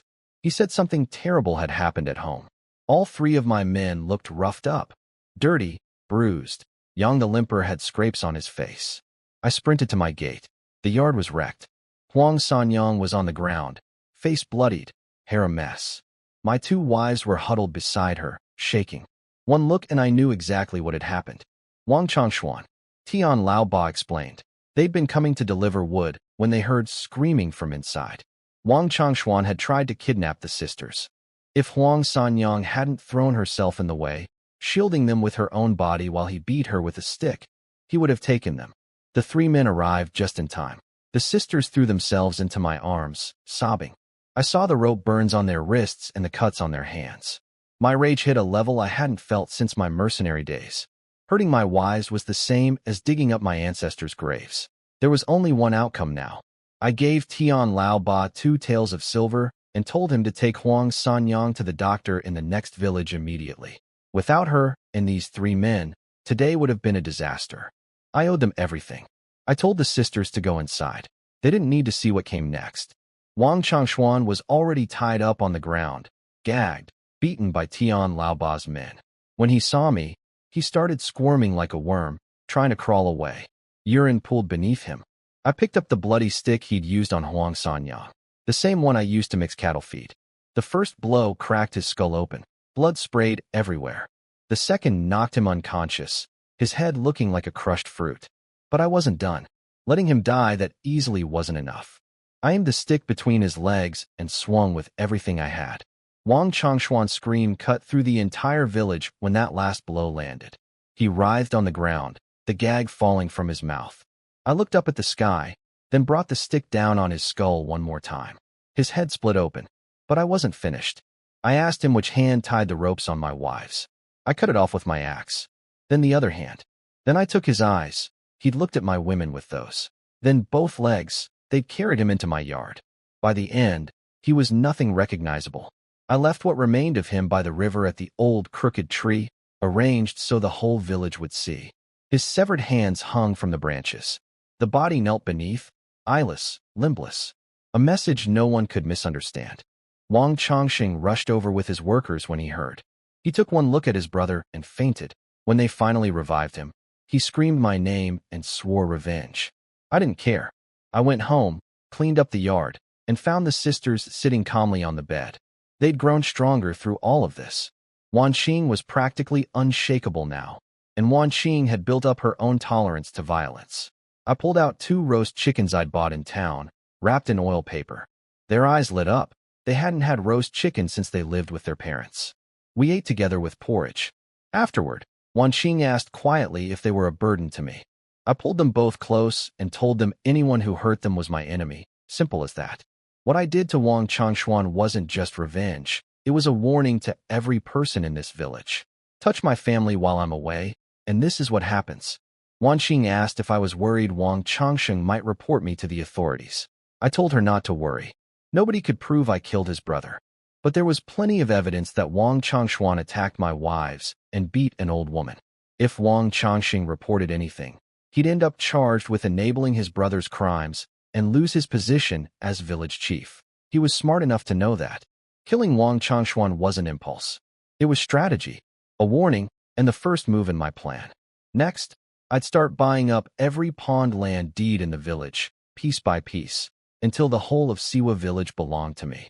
Wang Chongqing was still a problem.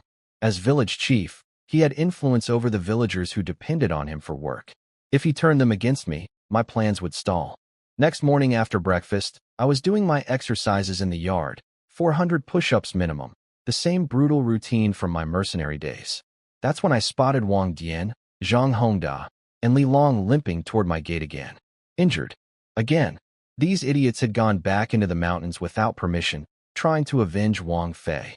They hadn't found the bear, but they'd stumbled onto something else, a white-browed tiger. It was wounded, with what looked like a long knife slash on its body. They tried to fight it, got chased, and barely survived by climbing trees. But they'd found its den. The knife wound confirmed my suspicion. The barbarian scouts must have fought the tiger before I found them. That explained the claw marks on the dead spy and horse. A tiger was incredibly valuable, worth even more than the deer. And if it was badly wounded, this was the perfect time to go after it. But first, I punished the 3 boys. I confiscated their bows. They nearly cried, since those bows had already helped them catch enough rabbits and pheasants to improve their family's meals. I told them they'd get the bows back once they each made 20 proper arrows that passed my inspection. They needed to learn discipline before skill. I headed into the mountains before noon, armed with my crossbow, spear, and axe. I reached the den within an hour. Outside the cave, I found drag marks and blood. The tiger had hauled prey inside. That was unusual. Tigers normally eat where they kill. The only reason to drag food home was cubs. I climbed a tree and listened. Sure enough, soft, low growling. Baby tigers. I gathered dry branches, scraped pine resin off the trees, wrapped it all into a torch, and crept to the cave entrance. The smell of blood turned to rot as I went deeper. At a ledge inside, I looked down into the den. The tiger was lying in the grass below, covered in wounds, stained red. It saw me and tried to snarl, but couldn't even stand. It was finished. I jumped down. The dead horse from before was here too, already rotting. 2 tiny tiger cubs, maybe 3 months old, were tearing at the meat, struggling to chew. An idea hit me immediately. If I raised these cubs, they'd grow into the ultimate guard animals. I remembered reading about a famous general who kept tigers and rode them into battle. The enemy horses would panic at the sight and smell. On a battlefield against northern cavalry, a pair of trained tigers could be devastating. I was actually going to raise tigers. The thought alone made me grin. The mother tiger saw me approaching her cubs and somehow found the strength to stand, even though she was bleeding from everywhere. She roared and stared me down. I raised my crossbow at her forehead, but she collapsed again after just a few seconds. It was pure willpower, nothing more. I lowered my weapon. This tiger had actually done me a favor. She'd killed those 2 barbarian scouts, which led me to the prisoner and the horse. So I decided not to kill her. She was dying anyway. I sat down near her and made her an offer. Her cubs wouldn't survive alone in these mountains. I'd take them and raise them, keep them safe, let them grow strong. In return, after she died naturally, I'd sell her body for money to feed them, but I'd keep her pelt as a sign of respect. Maybe she understood me, maybe she didn't. But she growled once when I asked for agreement, then looked from the dead horse to her cubs. She was worried they'd go hungry. That hit me. Even as a dying beast, her only thought was her children. I sat beside her and waited. About half an hour later, she went still. I respected that she died on her own terms. Then reality set in. This tiger weighed over 400 pounds. I built a drag frame, carved usable meat off the horse carcass, another 200 pounds, and loaded everything up. The cubs were small, maybe 3 months old, still chewing on scraps. They didn't fight when I placed them on the cart. I covered them with big leaves so nobody in the village would see them. It was dark when I got home. The sisters ran out to help me drag everything in. I hadn't mentioned the cubs. When Wanqing pulled back the leaves and found 2 round furry heads staring at her, she screamed and jumped back. Wanqing shrieked too. Then they saw me grinning and realized I'd done it on purpose. Once the shock wore off, Wanqing couldn't resist. She said they were cute. Wanqing told her she wouldn't think so when they were big enough to eat people. But both sisters were fascinated, watching the confused little cubs blink their black eyes. They asked if I was really going to keep them. I said yes. For now, let them roam inside the house. If they misbehaved, hit them. The sisters looked at me like I was insane. Hit tigers? I demonstrated. I grabbed one cub by the scruff. It thrashed and bared its tiny fangs at me. I punched it, not hard enough to injure, but enough to teach. The cub went limp, still growling. I raised my fist again. This time it went completely quiet and docile. Lesson learned. Wanqing snatched the cub from my hands immediately, cradling it against her face, cooing at it. Wanqing grabbed the other one just as fast. Both sisters rushed inside, shielding the cubs from me, whispering comforting words as if I were the dangerous one. Women and their pets, some things never change. The sisters had already adopted the cubs overnight, feeding them horse meat and cuddling them like babies. The little tigers ran to hide behind my wives whenever they saw me, but purred and nuzzled against the sisters like they were their mothers. One touch from me, and both cubs went dead still. Good, they knew the hierarchy. Wanqing suggested we name them. The female had white stripes, so she became Bye-Bye. The male was aggressive and fiery, so he became Hua-Hua. I skinned the mother tiger carefully. Tiger pelts were symbols of status in this era. far too valuable to sell. I'd use it as a blanket. I organized all my loose silver into a chest under the bed and made my plan for the next day. Buy up every pawned land deed in the village, then go to the county to sell the tiger meat and bones while redeeming all the land at once. After another night with the sisters, they were getting remarkably skilled. I slept in until the sun hit the window. I spent the morning going house to house collecting pawn tickets. Most families had sold their land at 1 tael per acre years ago and had no hope of getting it back. I offered the same price for their tickets. After visiting about a dozen families, I had over 30 tickets. Most of the land was poor hillside plots, but quantity mattered for now. Walking along the river, I spotted a prime piece of property, over 10 acres of fertile and used land near the water, covered in thick wild grass that proved how rich the soil was. It belonged to a solitary old man in his 80s. Wang Changsheng had been trying to get this land for years without success, waiting for the old man to die so he could seize it. I decided to visit immediately. The old man lived on a small hill behind the village, his yard full of flowers and dried herbs. He was a feng shui master. The whole county came to him for advice on auspicious dates and building orientations. Even people from the county seat visited with gifts. Rumors said he came from a famous divination family and had retired here to escape the world. When I approached his gate, before I even announced myself, the old man spoke without looking up from his tea. Choosing to retire in Siwa village was the best decision of my life. Don't you agree? I froze. He knew I was there. Then he continued. Years ago, I predicted that someone extraordinary would emerge from Yuzhou, someone who would shake the heavens. And now here you are. You're 24 this year, aren't you? He knew my age. He'd sensed me coming. He spoke about fate and destiny as casually as discussing weather. I'd never believed in fortune-telling or mystical seers before, but standing in front of this old man, hearing him describe things he couldn't possibly know, I wasn't so sure anymore. The old man already knew who I was. A widow who brought him meals had mentioned me that morning, and he'd done a divination that told him I'd come today. Before I could even state my business, he pointed to a small ornate box by the door and told me to take everything inside. I opened it and found house deeds, land deeds, over 10 acres of prime riverside property, and a strange silk pouch with something inside. When I tried to open the pouch, he stopped me. He said he'd gotten it years ago and didn't know exactly what it was, only that it could save a life. I must never open it unless I was truly facing death. His only condition, when he died, bury him on the slope behind his house, facing northwest. No name on the gravestone. I promised to care for him and bring him food every day for the rest of his life.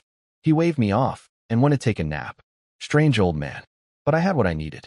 I spent the rest of the morning collecting more pawn tickets around the village, then drove to the county in the afternoon with my cart full of tiger meat to sell. On the way, I counted my tickets. Over 40, totaling roughly 100 acres including the old man's prime land. At the pawn shop, the only one in the county, a monopoly operation, I tested the waters with a small ticket first, 7/10 of an acre, originally pawned for 700 coins. The clerk worked his abacus and quoted me 1 tael and 8 coins to redeem it. More than double the original amount, thanks to compound interest. I did the math. Redeeming everything would cost 300 to 500 taels. Robbery, but I had gambling house money to burn. I told him to calculate all of them and slapped the entire stack of tickets on the counter. The clerk's face changed instantly. His boss had standing orders to prevent land redemptions whenever possible. A few small tickets were fine, but returning this much land at once would get him killed. So he made a decision right there. He grabbed the stack and shredded every single ticket before I could stop him. The counter was too high for me to reach across. Then he played innocent. Tickets? What tickets? When did you give me any tickets? He started shouting for help, claiming I was causing trouble. Within seconds, 6 or 7 men with wooden clubs appeared from side passages and surrounded me. I gave the clerk one last chance. Pay up, hand over the deeds. Everyone walks away happy. He laughed in my face, called me a nobody, and bragged about his boss's connections. Then he ordered his thugs to attack. I pulled my axe, dodged the first swing, and chopped off one man's arm. I grabbed his fallen club, and within seconds had sent 5 or 6 of them flying. Then I walked out the front door and addressed the crowd that had gathered. I played the crowd like an instrument.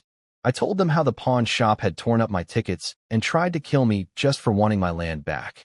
I asked if anyone else had been cheated. The dam broke.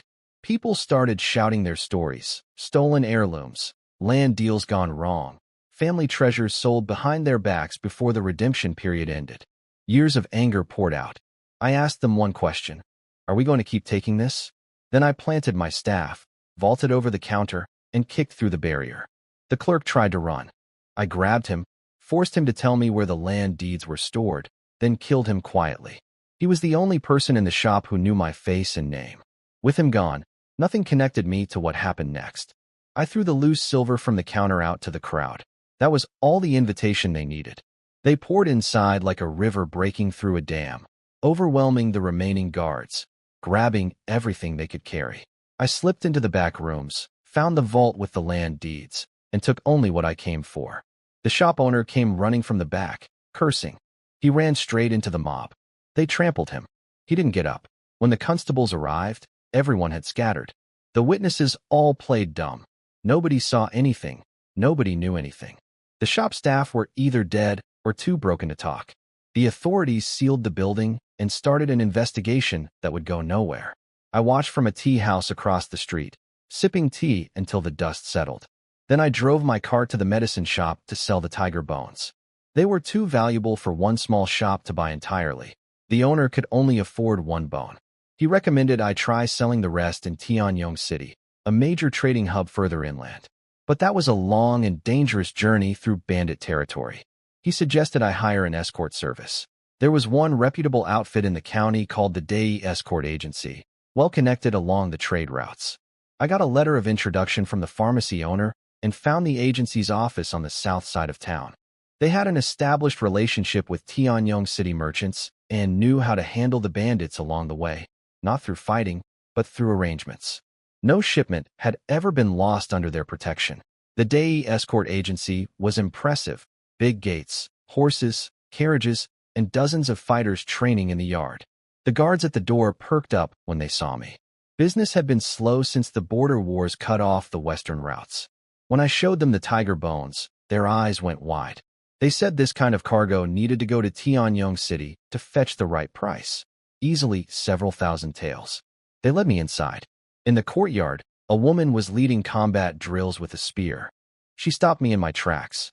Tall, athletic, curves that her tight purple outfit did nothing to hide. She moved like water with that spear, fierce eyes, high cheekbones, natural beauty without a drop of makeup. She had an outdoor glow from years on the road instead of the pale softness of noble ladies. I couldn't look away. She noticed me staring and didn't appreciate it. Without warning, she thrust her spear straight at my face. The blade stopped a hair from my forehead. I didn't flinch, didn't blink, just smiled.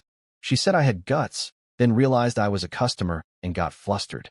When the escort told her I'd killed an entire tiger alone, she refused to believe it. She started firing questions. What weapon? Where? How long did the chase take? I told her I came to do business, not answer interrogations. She got angry and blocked my path, demanding to know if the goods were stolen. Beautiful woman, but all her brains seemed to have migrated south to her chest. I'd never met someone that impressive looking with that little sense. Then the real boss appeared, Wu Santong, the head escort master. A composed, powerful-looking man with a square jaw and a calm authority that told me he'd been doing this for decades. Beside him was a thin, hunched man with sharp eyes, the agency's strategist, Advisor G. Wu Santong apologized for his daughter's rudeness, introduced himself properly, and listened to my proposal. When he heard about the complete tiger skeleton, he exchanged a look with his advisor and could barely contain his excitement. He assured me they had connections with every major medicine dealer in Tianyong City and would get me the best price. Then he started explaining the agency's fee structure, their cut of the profit margin. I agreed to the escort agency's standard commission terms without fuss. Wu Santong sent his advisor to appraise the tiger bones while we talked business. That's when his daughter came charging back over. Wu Santong cut her off before she could speak and apologized to me for her behavior. He knew her too well. She was dying to challenge me to a fight. She'd beaten almost every fighter in the county and spent her whole life obsessed with martial arts instead of learning any ladle-like skills. She was brilliant with weapons, though. especially her whip, which could crack wood and split stone. I couldn't help myself. I deliberately gave her a taunting look, raised my eyebrows, stared her down. She stomped her feet in fury. Wu Santong kept blocking her, but I kept provoking. Finally, she snapped. Her whip lashed out at me like lightning while her father wasn't looking. Wu Santong's face went white. He knew that whip could kill. But I was ready. I flipped my axe and threw it spinning in a tight arc that snagged the whip, ripped it from her hand, and pinned it to a wooden pillar. One smooth motion. The entire courtyard went silent. Wu Santong's jaw dropped. Even he recognized that kind of precision as elite-level combat skill. Then Wu Xianyue said something that shocked everyone. "Father, I won a martial contest for my hand in marriage. She decided she wanted me. Right there, on the spot." Wu Santong nearly had a stroke. His daughter was already 18 and unmarried. The government fined the family every year for it. She'd rejected every suitor he'd found, including the county magistrate's son. But now she wanted to marry a farmer who already had 2 wives? As his third wife? He argued desperately. She was unmoved. Third wife, so what? Women shouldn't care about ranking. Are you worried I can't give him a son? I had to admit, I liked this girl. She was sharp, fearless, didn't care about social conventions, and could back up her attitude with real skill. Plus, that body in that purple outfit wasn't exactly a downside. She ran off to fetch something. Her family's treasure bow. She said her father had once promised that any man who could draw that bow could marry her. She looked back at me over her shoulder with a challenging grin. "Hey, you, don't disappoint me." When she told me not to disappoint her, I fired back. "Who said I agreed to marry you?" "Don't flatter yourself." That stopped her cold. She actually looked hurt. Then she stuck out her chest and asked if she wasn't pretty enough, if her body wasn't good enough. Her father looked like he might have a stroke. I looked her over carefully and admitted she was beautiful and, yes, impressively built. But I told her I was a man of principle. I don't get pushed into anything by a woman, and I don't keep useless decorations around me. She insisted she wasn't decoration, said she could fight, read, write, and do anything a man could do. Then she played her trump card. Marry her, and the entire escort agency comes with the deal. Wu Santong's face twisted. His own daughter was giving away his life's work before she'd even left the house. But I was already thinking strategically. With her guarding my home, nobody would dare threaten my wives. And the agency's network of fighters and connections across the region would be invaluable for my plans. Meanwhile, Advisor G finished appraising the tiger bones. He valued them at 3,000 taels minimum, but quoted me a 10% commission, 300 taels. Outrageous. Then he smiled and hinted that if I could pull the family's treasure bow, the fee drops to 100. And if I beat the daughter in combat, it's free. I saw the game. I told them I'd pay the full 300 regardless. The extra 200 could count as a wedding gift. That caught everyone off guard. Nobody offered bride prices anymore in these desperate times. Wu Santong's opinion of me quietly shifted upward. Wu Xianyue came bouncing back with a dark wooden case. Inside was a bow called pa sui, made from aged wood, layered with wild ox horn and wrapped entirely in deer sinew. It required 5 stones of draw strength and could shoot over 500 paces. I picked it up and started pulling. The string hummed like iron. Every eye in the courtyard was on me.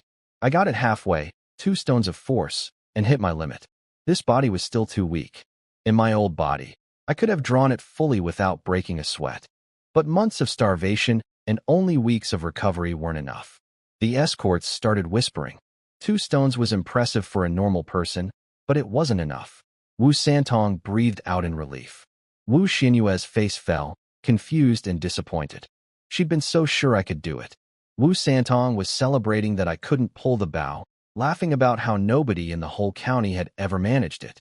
But the first attempt was just me testing my raw strength with brute force. Drawing a bow like that requires technique, not just muscle. Wu Xianyue tried goading me, asked if I was deliberately failing, called me a coward afraid of a little girl. Then she switched tactics, grabbed my arm, and sweetly offered to make me tea before I tried again. The advisor chimed in that one more attempt couldn't hurt. Wu Santong glared at his own people for taking my side. I didn't need rest. I took one deep breath and channeled everything I had. Not raw power this time, but focused, concentrated force flowing through my whole body like a wave. The bow creaked. The string vibrated, and I pulled it to full draw. Wu Santong's smile froze on his face. The entire courtyard went dead silent. I set the bow down calmly and asked him what happens next. Before he could answer, Wu Xianhua jumped in. She said pulling the bow wasn't enough. We still had to fight. But not today. She wanted to set up a formal martial arts tournament for her hand in marriage in Tianyong City, when winter came and the rivers froze over. I was annoyed. I'd expected to settle things now. But she was firm, told me not to break the promise, then walked off with the bow tucked under her arm, beaming like a flower in bloom. The advisor pulled me aside to finalize the escort contract. He arranged 12 elite fighters, 5 decoy carriages, the real cargo hidden separately, with Wu Santong personally leading the convoy. Wu Xianhua wanted to go, but was ordered to stay and guard the agency while the main force was away. I paid the deposit, the full 300 taels including the wedding gift portion, signed the contract, and left my contact details. The money from the tiger bone sale would be delivered to my village. Wu Xianhua walked me out to the street, clearly reluctant to let me leave. That's where I bumped into my brother-in-law, with Xiaoyong, looking miserable. He collapsed onto my cart and started venting. First the gambling house got burned down. Now the pawn shop had been looted in broad daylight. Every last coin stolen, staff killed, the place destroyed. The county magistrate was furious because the pawn shop was actually his own business, run by one of his many nephews. Every officer in the county was working the case. I acted shocked and asked about leads. He said they had absolutely nothing. No witnesses willing to talk, no evidence, and someone had even taken the account books. Without those records, they couldn't even identify what was missing to search the markets. That was exactly why I'd taken the books. Gold and silver have traceable origins. But land deeds are just paper, impossible to track. The account books were sitting right under the cushion of my ox cart while he complained about them. He also confirmed something important. I shouldn't try to register my new land deeds right now. With the magistrate's people investigating property theft, showing up with dozens of reclaimed deeds would raise immediate suspicion. I'd wait until spring planting season when things calmed down. Before we parted, he asked sheepishly if I could spare some of my dear blood wine. I understood completely. He was a young married man who wanted to keep his wife happy. I promised to send him some. I tucked the land deeds away safely and got straight to work on my biggest project yet, a brick kiln. I'd picked the perfect spot, a patch of unclaimed wasteland near the hillside with a stream running beside it. Good access to both clay and water. The design was simple. Dig down into a thick earth bank, open a firing hole at the bottom. Old-fashioned, but effective. I'd seen this done in the countryside when I was young. The process was straightforward. Mix river mud with yellow clay, dry it, pick out the stones, soak it, then add water and rice husks. The critical step was treading the mud. You had to stomp through it barefoot until it became thick paste. Then mold the bricks, load the kiln, and fire for 4 or 5 days without letting the flames die. With enough hands, one batch takes half a month. With only a few people, it takes a year. I needed at least 2 batches before the ground froze. Not enough for a full house, but enough for a heated brick bed for winter and other essentials. The house itself would be wood-in-earth construction for now.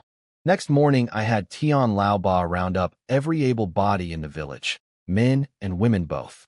10 coins a day, meals included, start immediately. Wang Changxing woke up to find every single one of his workers had gone to my site instead.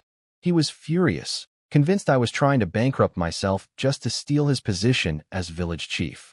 He calculated my daily expenses and decided I'd run out of money soon enough.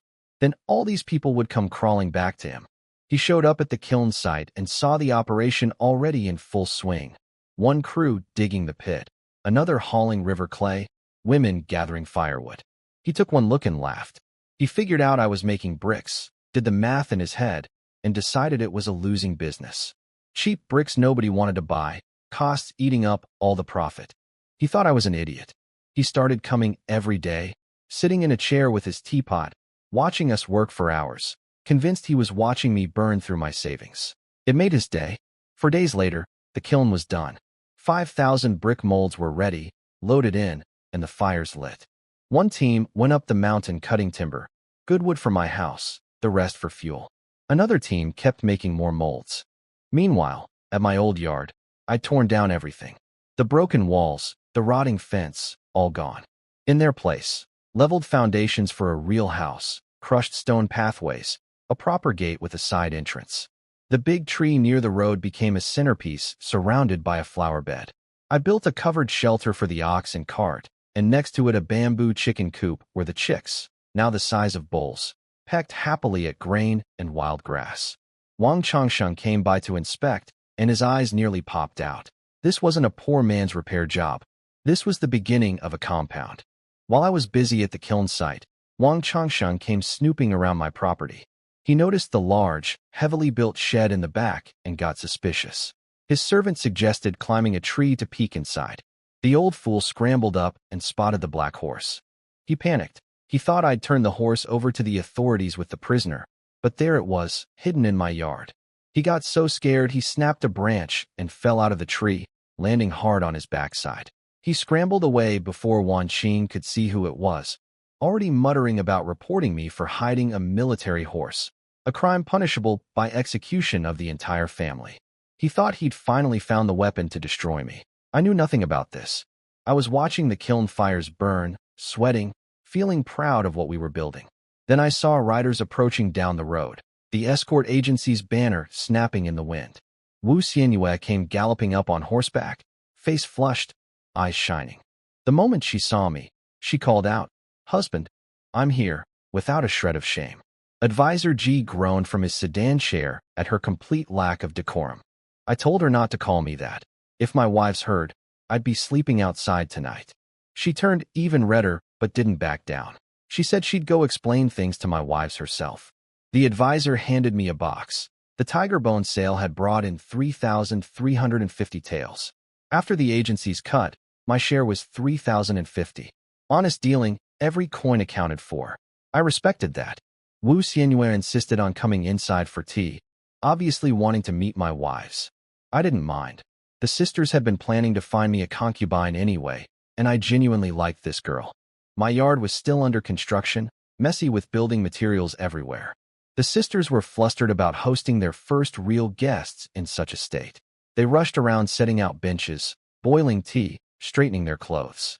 When they saw Wu Xianyue walk in, tall, beautiful, dressed in her purple fighting outfit with a whip at her hip, followed by armed escorts and a banner, they got even more nervous. I introduced everyone calmly, explained that these were the people who'd sold the tiger bones in Tianyong City and had come to deliver the payment. The sisters bowed politely, clearly overwhelmed. Wu Xianyue just giggled at the whole scene. Wan Qing recognized Wu Xianyue's name immediately. She was famous around the county as a fierce warrior woman. The three of them hit it off fast. Wu Xianyue complimented the sisters, saying she understood why I couldn't stop thinking about them. The sisters blushed, probably guessing my thinking was mostly about nighttime activities. I left the women to chat and sat down with Advisor G. He noticed the construction and asked about my plans. I told him about the house, wood and earth structure, racing to finish before the snow came. He offered to let us stay at the escort agency for winter, but I declined. I told him I'd invented a new kind of heated brick bed that burns fuel underneath and keeps the whole room warm. Better than charcoal. He was fascinated and wanted to hear more. Then we heard Wan Qing squeal with delight from the backyard. Apparently Wu Xianyue had told them everything, and the sisters had enthusiastically agreed to the arrangement. Within minutes, the three of them were arm in arm like lifelong friends. Wu Xianyue even got both sisters up on the black horse and taught them basic riding. The horse already trusted them since they'd been feeding it daily. After the advisor and Wu Xianyue reluctantly left, I asked the sisters what they'd discussed. They told me Wu Xianyue had shared everything, and they were already planning the wedding, gifts, decorations, a new room, even cosmetics as their personal contribution. Wan Qing was determined to make it a proper ceremony, partly to make up for their own bare-bones wedding when they'd first married the old Liu Feng. I promised them I'd make it special. I'd use the occasion to give them a proper wedding celebration too, the one they never got. Looking at their happy faces, I felt an overwhelming urge to show them how much I loved them. Right there, right then. It was broad daylight. The front gate was wide open. Workers could walk in at any moment. Wan Qing protested weakly. Not here, not now, people might see. But neither of them actually resisted. We ended up on the tea table. An hour later, I finally went back to work. The sisters were still catching their breath, faces flushed, legs wobbly. Wanxing begged me to let her sleep tonight and just be with her sister instead. Wanxing gave her a look that said she wasn't volunteering for double duty either. I was standing outside my yard feeling good about everything when I spotted a group of officers walking toward me. Leading them was my own brother-in-law, Wu Xiaoyang. His face told me this wasn't a social visit. "Arrest him," he said. My stomach dropped, but I kept calm and didn't resist. He explained, someone had reported me for keeping a military horse. The county magistrate had ordered my arrest personally. It was a capital offense. They clamped a heavy wooden restraint around my neck and searched the property. The horse was right there in the back shed, no point hiding it. They let it out immediately. Inside, Wanqing heard the commotion and came running. When she saw me in chains and her own brother commanding the arrest, she fainted on the spot. Wanqing caught her and demanded an explanation. Wu Xiaoyang looked miserable. He didn't want to do this, but he was carrying the magistrate's direct orders. I stayed calm and told Wanqing to bring that thing to the county office to save me. She understood instantly. The silk pouch the old man had given me, the one he said could save a life in a moment of true crisis. She ran to get it, along with every tael of silver in the house. I knew who had done this. Wang Changsheng. He'd climbed that tree, seen the horse, and gone straight to the authorities. I briefly considered fighting my way out. A few officers wouldn't stop me, but I had too much invested here now. The brick kiln, the house, the land, Wu Xianyue and the escort agency connection. Running would throw it all away, so I gambled on the pouch. And if that failed, money could still talk. 2 hours later, I was standing in the county court. The magistrate sat under a huge wooden plaque, slammed his gavel, and demanded I confess. His advisor helpfully added that the punishment was execution. Then they called in their star witness. Wang Changsheng limped forward and dropped to his knees, groveling before the magistrate with a sickening smile. He pointed at the black horse standing in the courtroom and told his story, how he'd seen me bring it back with the barbarian prisoner, assumed I'd turned it in, then discovered I'd hidden it in my yard. He said he'd nearly broken his leg climbing a tree to confirm it. He had witnesses, his workers who'd all seen me ride into the village that day with the horse and prisoner. Just as I'd guessed, Wang Changxing was the informant. I didn't know how he'd discovered the horse, but in my mind, he was already a dead man. The magistrate was about to pronounce sentence when Wang Changxing interrupted with something worse. He pointed out that I'd gone from a penniless drunk to a wealthy man suspiciously fast, building kills, renovating property, spending freely. He suggested I might be the person who'd robbed the pawn shop. The magistrate's eyes lit up. He'd been desperate to close that case and recover thousands of taels. If he pinned it on me, he could confiscate everything I owned. 2 problems solved at once.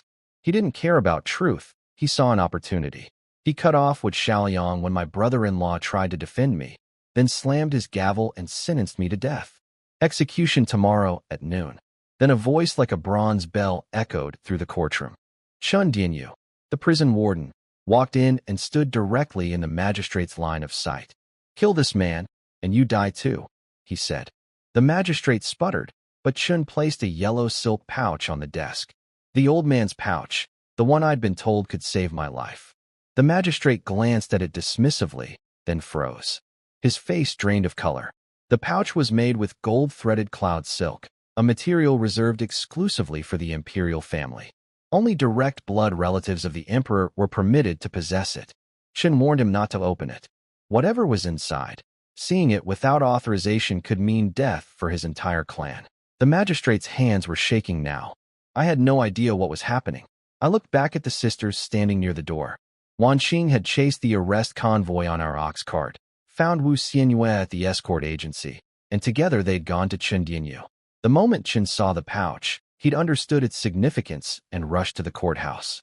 The magistrate was now calling Chen, sir, instead of by his title. He begged for advice on what to do. Chen turned the conversation to the horse, praising how well it had been kept. Then he asked whether the magistrate had received orders from the provincial governor about a new military horse breeding program, implying there might be a perfectly legitimate reason for me to have the animal. Wang Changsheng was on his knees, forehead dripping sweat, not daring to breathe. He'd come to destroy me, and now he was terrified he'd stumbled into something far bigger than a village feud. The magistrate suddenly understood what Chun Dianyu was hinting at. He'd already received orders from the provincial governor about breeding military horses. He could turn this whole mess into a success story instead of a scandal. He cleared his throat and announced that after careful consideration, I was innocent of all charges. Not only that, he was appointing me to build a horse farm in Siwa village and breed war horses for the empire. The county had over 300 military horses in poor condition that would be transferred to my care. I'd receive 30 taels per month for feed, 10 taels for each successfully bred foal, and 30 for each battle-ready horse.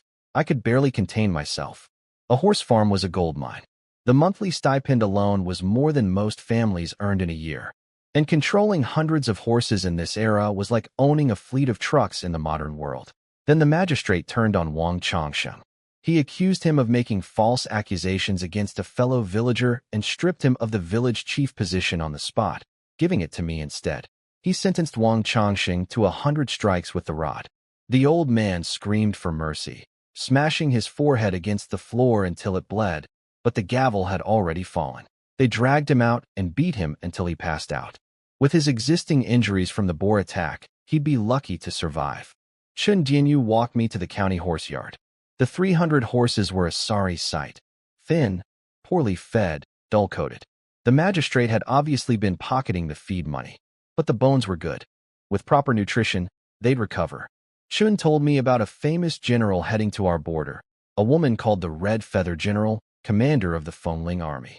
She'd been appointed by the emperor himself at just 16. She fought with twin swords, wore blue armor with a white cape, and was considered the greatest warrior in the empire. He said joining her army was every soldier's dream. I joked that if I joined, she'd probably end up as my fourth wife. Chen laughed and said the general's 4 lieutenants would skin me alive for saying that. Next day, I took possession of all 300 horses. Tian Lao Ba organized the entire village, and we threw up a basic horse farm in a single day. The county sent a low-ranking stable officer, 3 constables, and 30 soldiers to guard the operation. The officer lasted one night in our crude grass shelters before running back to town. Feeding 300 horses through winter was an enormous challenge. I mobilized every woman in the village to prepare fodder and asked Wu Xianyue to use the escort agency's network to buy grain husks and wheat bran from across the region. Half a month later, the first frost arrived, and my first batch of bricks came out of the kiln successfully. The first kiln produced over 4,000 usable bricks, more than enough for my winter projects. When the next rotation of soldiers arrived to guard the horse farm, my brother-in-law Wu Xiaoliang was among them. I immediately put him and 2 constables to work helping me build. I showed him my latest invention, a heated brick bed connected to the cooking stove. When you light the fire for cooking, the heat travels through channels under the bed and warms the entire room. He'd never seen anything like it and was skeptical at first, but I told him to wait and see. It took 2 days to finish the stove and heated bed, and 3 more days for the house frame to be sealed with a roof. Finally, after weeks in that rotting straw shack, we had a real home with solid walls and warmth. Over dinner, stewed pheasant, meat porridge, and deer blood wine, which Xiaoliang got serious. He warned me about bandits. 3 major groups operated in the area. The biggest was a mountain gang called Heaven's Peak. Then there was Hai Lu Peak. But the most dangerous was the downstream fortress, based where 7 waterways merged near the county border. They had hundreds of fighters and turned savage every winter when the rivers froze and their income from tolls and fishing dried up. They'd raided villages, even attacked military supply convoys. He pointed out something I hadn't fully considered. 300 military horses were an enormous prize. On the black market, a single horse sold for over 100 taels. If the downstream fortress learned about my farm, they'd come with everything they had. The 50 green soldiers the county had assigned me were useless, fresh conscripts who couldn't even hold their swords properly. They'd be wiped out in minutes. That settled it. I needed to build my own fighting force. A hunting squad that could double as a private militia. Men who knew the mountains, could shoot, and would fight when needed. During peacetime, they'd earn money bringing in game. In a crisis, they'd be my defense. Meanwhile, Wang Jian and the others had finally gotten competent with their bows under my training. They were bringing in enough pheasants and rabbits that I didn't even need to hunt anymore. And once the heavy snow came, I planned one more trip to find that deer herd again, another big payday. I started building my fighting force immediately. I tested Wang Dian, Zhang Hongda, and Li Long on their archery, then had them mass-produce arrows while I carved 6 new hardwood bows. I selected 6 more reliable young men from the village, making 9 total. I organized them into 3-man squads, the same formation that had won great battles in my previous world. Each of my 3 disciples led a squad, and I sent them into the mountains to learn by doing. 2 days later, Tian Lao Ba came running to me in a panic. The horse farm was about to run out of feed. The escort agency's delivery was a day late, and we only had 2 days of reserves left. 300 horses eat an enormous amount every day. Then the delivery finally arrived, but the escorts were battered, limping, bleeding. I asked what happened. They told me they'd been attacked by the bear on the mountain road. Wu Santong had fought it hand-to-hand to protect the supply wagons and was badly mauled. Wu Xianyue had literally pulled her father out of the bear's jaws. She'd sent the lightly wounded escorts ahead with the feed while she rushed her father back to town for treatment. Worse, the escorts handed me back all the money I'd paid. Wu Santong felt that failing to deliver on time was a breach of honor, so he was returning everything. The agency couldn't continue taking contracts in their current state. That made me angry, not at them, but at the situation. These people were hurt because of my business. I wasn't taking that money back. I rode my horse to the agency immediately. The smell of medicine hit me before I even reached the main hall. Dozens of clay pots lined the corridors, all boiling herbs. Wu Santong lay on a wooden board in the main hall, too injured to be moved to a bed. Wu Xianyue was beside him, eyes swollen from crying, raging about killing the bear. She'd already gone looking for it that morning with some escorts, but came back empty-handed. Now she wanted to take the family's treasure bow, the one she couldn't fully draw, and try again. Advisor G was barely holding her back, arguing that if something happened to her too, the agency and her father would both be finished. Then she said something that cut through her fury. I can't draw it, but I know someone who can. I'll go find him. If he's too afraid to help, then I was blind to ever like him. That's when I walked in. She turned and saw me crossing the courtyard toward her. The relief on her face nearly broke my heart. I rushed into the main hall, and my stomach dropped. Wu Santong was in terrible shape. Bandages soaked with blood on his chest, arms, legs, and worst of all, his abdomen, where the bear had slashed him open. If he hadn't twisted away at the last second, that hit would have killed him instantly. Only years of martial arts training had kept him alive this long. 2 local doctors shook their heads and said there was nothing they could do. Even the best physician couldn't save him. They could only slow things down and give him a few more days. Wu Xianyue broke down crying again, begging me to avenge her father. I snapped at her. Her father wasn't dead yet, so stop crying. I examined Wu Santong carefully. Most of his wounds were surface level. No damaged organs, no major blood loss. The real danger was infection. He was burning with fever. The wounds were already going bad. Without treatment, he'd be gone in 2 or 3 days. If I had antibiotics, this would be simple. But in this ancient world, I had to improvise. I ordered the doctors to brew honeysuckle, forsythia, and dandelion, natural antibacterial herbs, and force-feed him every half hour. They complained they'd never seen such a prescription. I didn't care. Then I asked the advisor for garlic and mugwort. Garlic contains natural compounds that fight infection. I'd also studied how to extract artemisinin from mugwort in my previous life. Crude by modern standards, but usable. The doctors resisted, but advisor G overruled them. He trusted me. I told the injured escorts I wouldn't abandon any of them. That calmed the room. Wu Xianyue asked what she should do. I told her, get ready, we're going to kill that bear. Her eyes went wide. Just the 2 of us? I looked around the courtyard full of wounded men and nodded. There was nobody else. She steeled herself immediately. She said she wasn't afraid to die beside me. She wanted to bring the family's treasure bow, but I stopped her. Too heavy, too slow to draw. My crossbow would do more damage. I mounted my horse and reached down to pull her up behind me. She froze, suddenly shy about sitting so close, pressed against my back with her arms around my waist. I teased her about her boldness disappearing at the worst possible moment. That did the trick. She jumped up, locked her arms around me, and held on tight. The horse, that clever animal, deliberately made the ride as bumpy as possible, bouncing her against my back with every stride. She couldn't figure out why the horse was acting up. I blamed it on the stallion not having seen a mare in too long. She squeezed tighter, which only made things more interesting. I was already thinking ahead. Wu Xianyue was athletic, fierce, full of energy. Once I married her and she joined the household, having 4 people sharing one bed was going to make every night feel like being emperor. We rode hard out of the city. The whole way, Wu Xianyue clung to my back, and the bumpy road made the experience quite enjoyable for me. She had no idea what was happening to her body. She'd never been this close to a man before. She actually asked me if she'd been infected by the bear because she felt dizzy and her heart was racing. I just smiled and kept riding.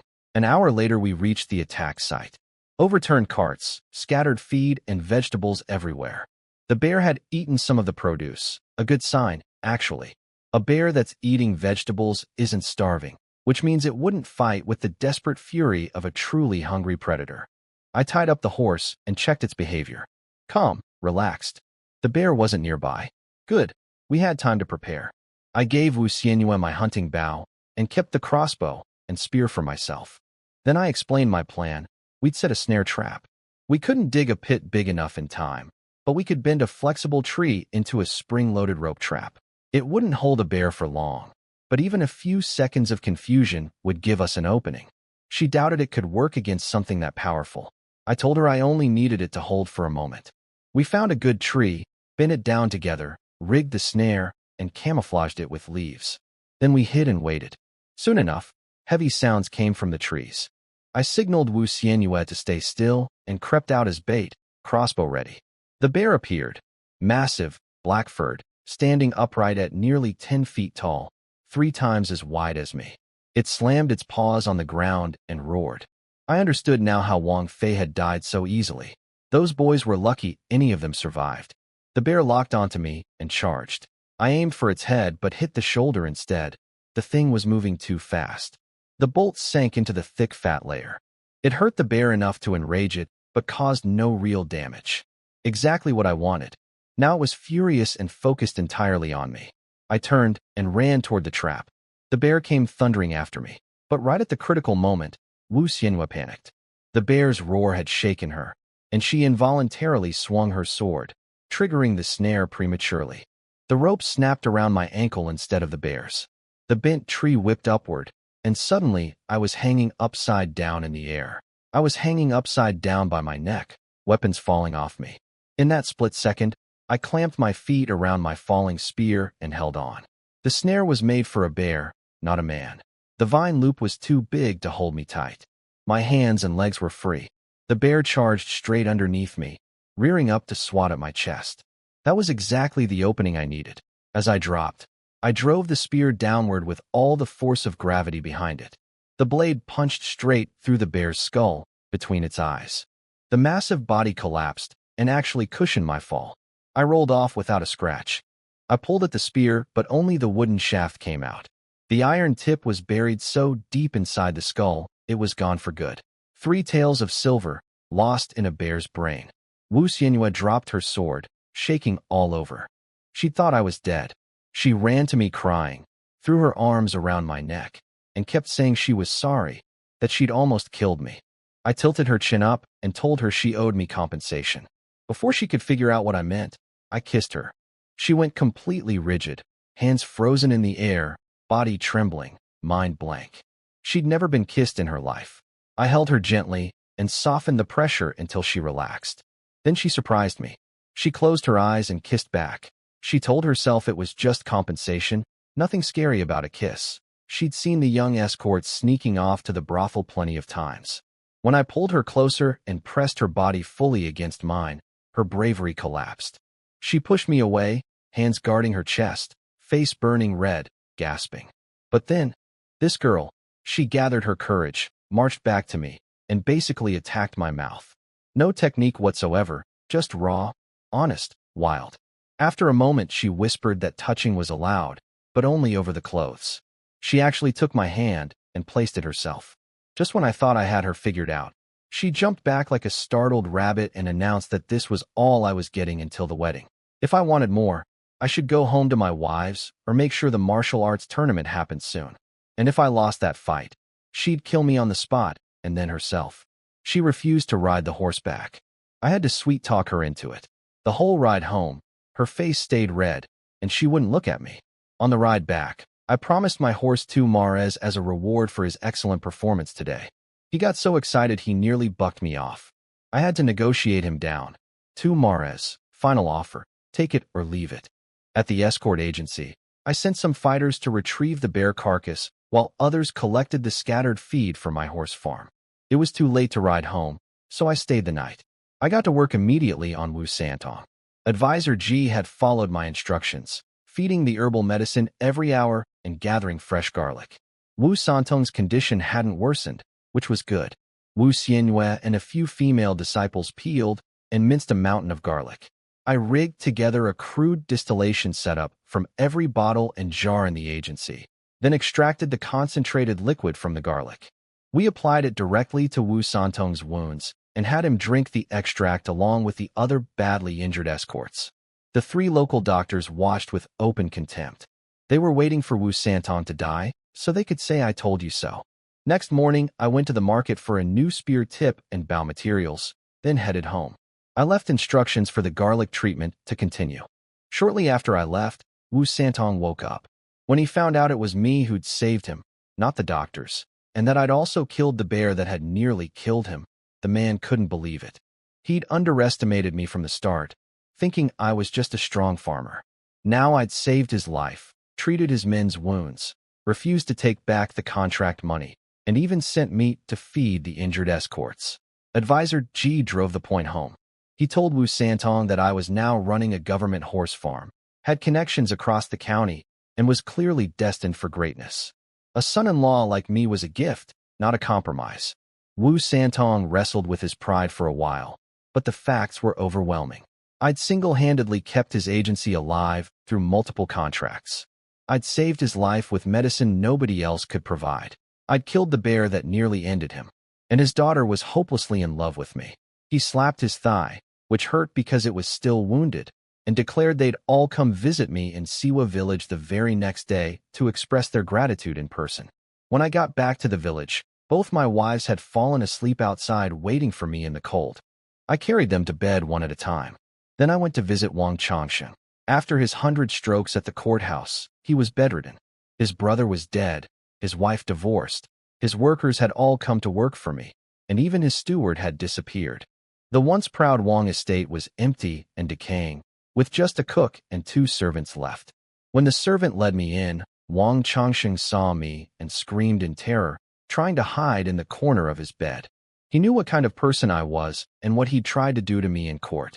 I sat on his bed and asked him one simple question. Did he want to live? He said yes, he'd do anything. I told him I wanted every piece of land the Wang family owned, every deed, every document. I held up 5 fingers. He guessed 500 taels. I slapped him across the face. 50 taels. For everything. Generations of accumulated Wang family wealth. The farmland, the house, the savings. All for 50 taels. He called me shameless. He said I was robbing him. He was right, and I didn't care. When he saw me pick up a book and glance at his still healing backside, he broke immediately. He told me where everything was hidden.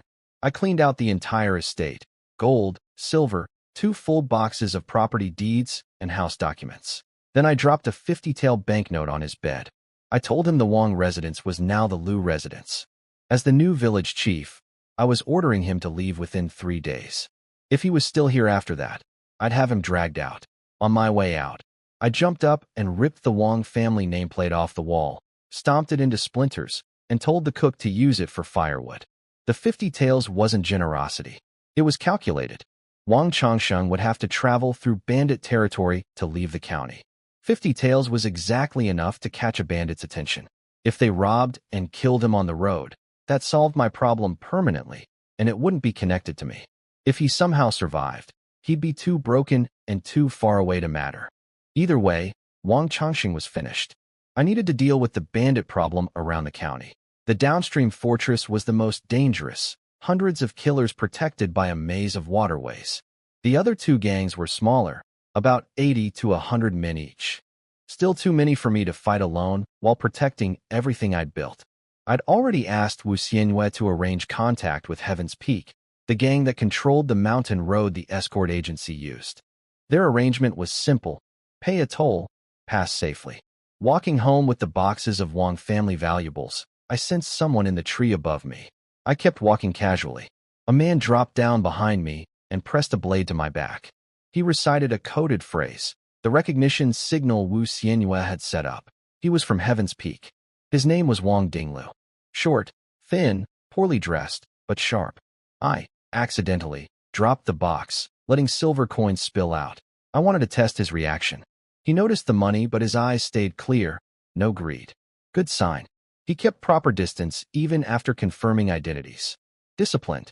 I gave him a job. Wang Changsheng would be leaving the county within 3 days with about 50 taels, traveling with just 2 servants and a cook. I wanted Heaven's Peak to intercept him. Wang Dinglu understood immediately. Easy target, guaranteed payday, minimal effort. He left through the forest like a shadow. I was impressed. If the whole gang was this professional, they'd be worth recruiting someday.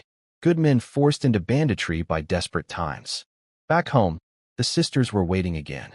I scolded them for standing in the cold, told them if they got sick, it would affect their ability to have children. That worked instantly. They went straight inside. I sent Tian Lao Ba with 3 men and the ox cart into the mountains to dig up the entire sweet potato field I discovered. They brought back 3 full cartloads, a small mountain of sweet potatoes. Since they can't survive freezing, we stored them all inside the new house. These would be critical for spring planting. I now own nearly all the farmland in the village, and sweet potatoes would be perfect for the dry hillside plots, drought-resistant and high-yielding.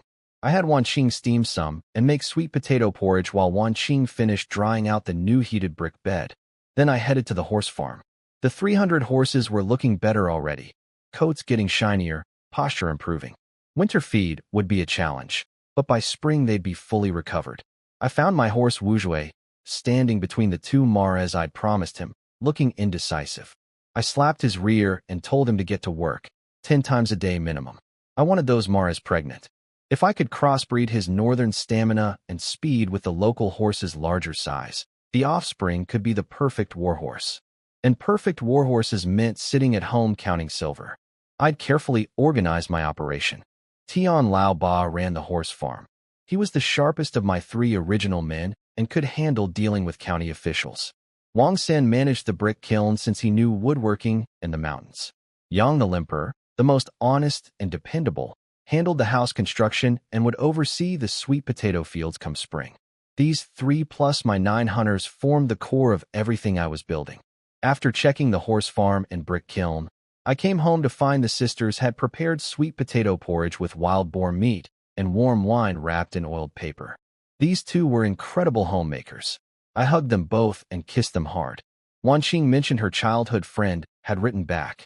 She wanted to meet us in Tianyong City for the Great Snow Festival, the biggest celebration of the year, even bigger than New Year. The whole city would be full of feasts and markets. This worked perfectly for me, since Wu Xianyue's martial arts tournament was also set for after the first snowfall in Tianyong City. I could meet the friend, attend the festival, and win myself a 3rd wife all in one trip. I grabbed a basket of wine and sweet potato porridge and headed up the hill to visit the old feng shui master. His flowers had all died with the season.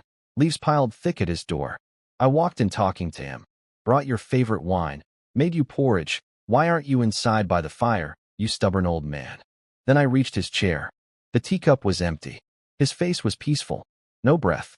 He'd passed away, quietly, alone, exactly as he'd probably wanted. I buried him behind his house facing northwest, just as he'd asked. No name on the stone. No ceremony. He'd prepared his own coffin long ago. Going through his belongings, I found a small dagger. It was extraordinary. When I tested it against my axe, the axe blade chipped while the dagger stayed perfect. This was refined steel, something that shouldn't exist in this era. A blade that could cut through iron like butter. The old man had left me another priceless gift, even in death. That dagger gave me an idea. I needed to build a furnace and start smelting steel. With bandits threatening my growing operation, I couldn't keep buying weapons piecemeal. I needed to arm my own men properly. That meant finding a skilled blacksmith and carpenter to bring to the village. That evening, Wanqing came out with a coat, worried I'd catch cold sitting outside thinking. I pulled her onto my lap and told her no coat could be as warm as my 2 wives. She blushed from her cheeks down to her chest, protesting softly, but she unbuttoned her top and pressed against me without any real resistance. Next morning, Wu Santong himself showed up with the feed delivery, despite his injuries. He'd come to personally thank me for saving his life. He kept calling me brother, which was awkward since I was basically dating his daughter. I pointed that out. He laughed and said if Wu Xianyue and I ended up married, he'd simply be both my father-in-law and my brother. Martial arts people don't worry about formalities, he said. He offered to sell the bear carcass in Tianyong City for free, no commission. The whole agency felt they owed me too much to take money. I accepted without arguing. Then we got down to the real business. Wu Santong knew I'd connected with the Heaven's Peak bandits, and he'd come with a plan to deal with the downstream fortress, the river pirates blocking the southern trade route I needed for horse feed. His strategy was solid. He'd travel south by river, let the pirates intercept him, then dangle my horse farm as bait. Tell them about 300 poorly guarded military horses nearby. The pirates would send their main force to raid the farm. Meanwhile, his escorts would ambush them on the road with traps and weapons. Once the fortress was emptied out, Heaven's Peak would raid their undefended base. It wasn't bad thinking, but it involved too many people, too many moving parts. Borrowing soldiers from the county, coordinating with Heaven's Peak, recruiting villagers who could swim. One leak anywhere and the whole thing collapses. Plus casualties meant compensation costs. I shook my head. Too complicated. He asked if I had something better. I leaned in close and whispered my plan. Just 2 words made his face change: pine resin and fire oil. His eyes went from shock to fear to excitement. No army needed. No ambush. No complicated coordination. Just fire, delivered to a fortress built on a river island surrounded by dry winter vegetation. He slapped his thigh and agreed on the spot. He'd personally acquire all the fire oil and pine resin I needed. Wu Santong wanted to move fast. Do it tonight. He left to gather every drop of fire oil and pine resin in the county, even pulling 30 barrels of military-grade oil from the county stockpile. The total cost was over 100 taels, filling 2 full carts. My plan was simple.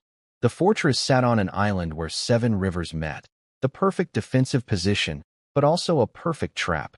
I'd block the downstream escape route with wet logs strung on cables, then pour fire oil and pine resin into the upstream current. Once the oil spread across the entire water surface surrounding the island, light it up. Their fortress becomes a furnace with no exit. I gathered my 9 hunters. Their training had paid off. My 3 disciples could hit targets at 100 paces without missing, and the other 6 weren't far behind. I'd organized them by strengths. Wang Dian handled tactics and direct assault. Zhang Hongda was fast and sharp-eyed for scouting. Li Long was the careful one, our sniper covering the rear. By evening, we were hidden in the dried reeds near the fortress. We watched small boats returning to base as the pirates came home from robbing river traffic. We waited for them all to come in. Wu Santong's swimmers went first, 3 escort fighters, all former fishermen. They slipped underwater and silently punctured holes in all 40 pirate boats, cutting just above the waterline so the leaks wouldn't show until someone actually boarded. I swam to shore myself, killed 2 sentries with my steel dagger, quick and silent, then signaled everyone to pour oil along the banks and through the water. Not the docks, though. I told them those would be ours after tonight. No burning our own future property. When replacement guards came out and found the dead sentries, they started screaming alarms. Perfect timing. I gave the order. Tian Lao Ba dropped the blocking cables downstream. The oil teams poured everything they had. Over 100 torches hit the water surface simultaneously, making it look like 1,000 soldiers had surrounded the island.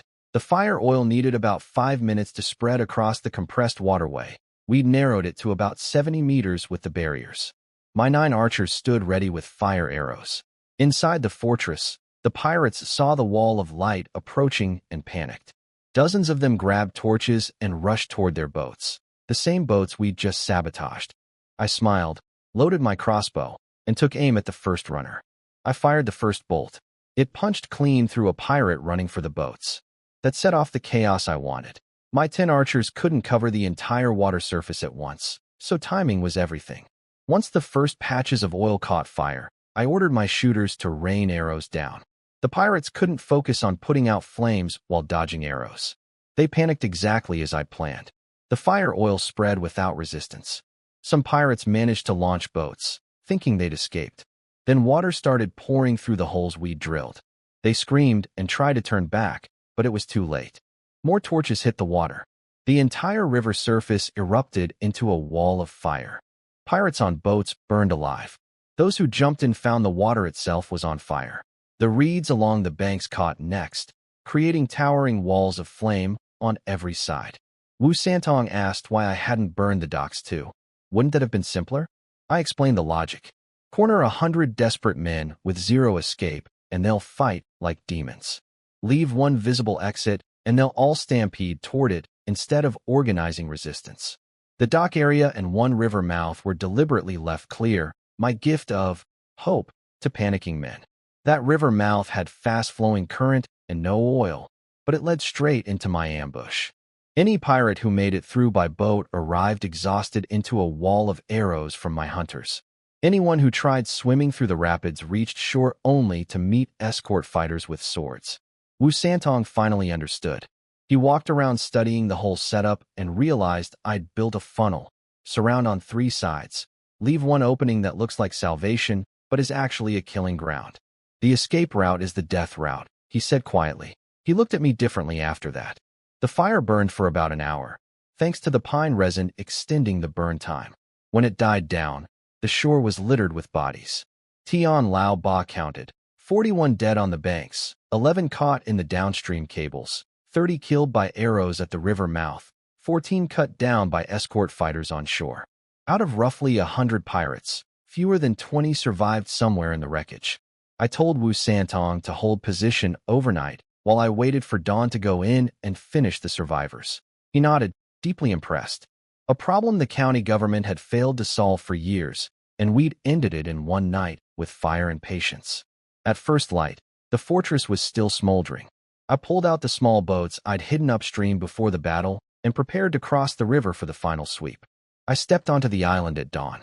The stench of charred flesh filled the air. Burned bodies lay everywhere across the open ground. I walked through the wreckage to the main hall, the only structure still partly standing.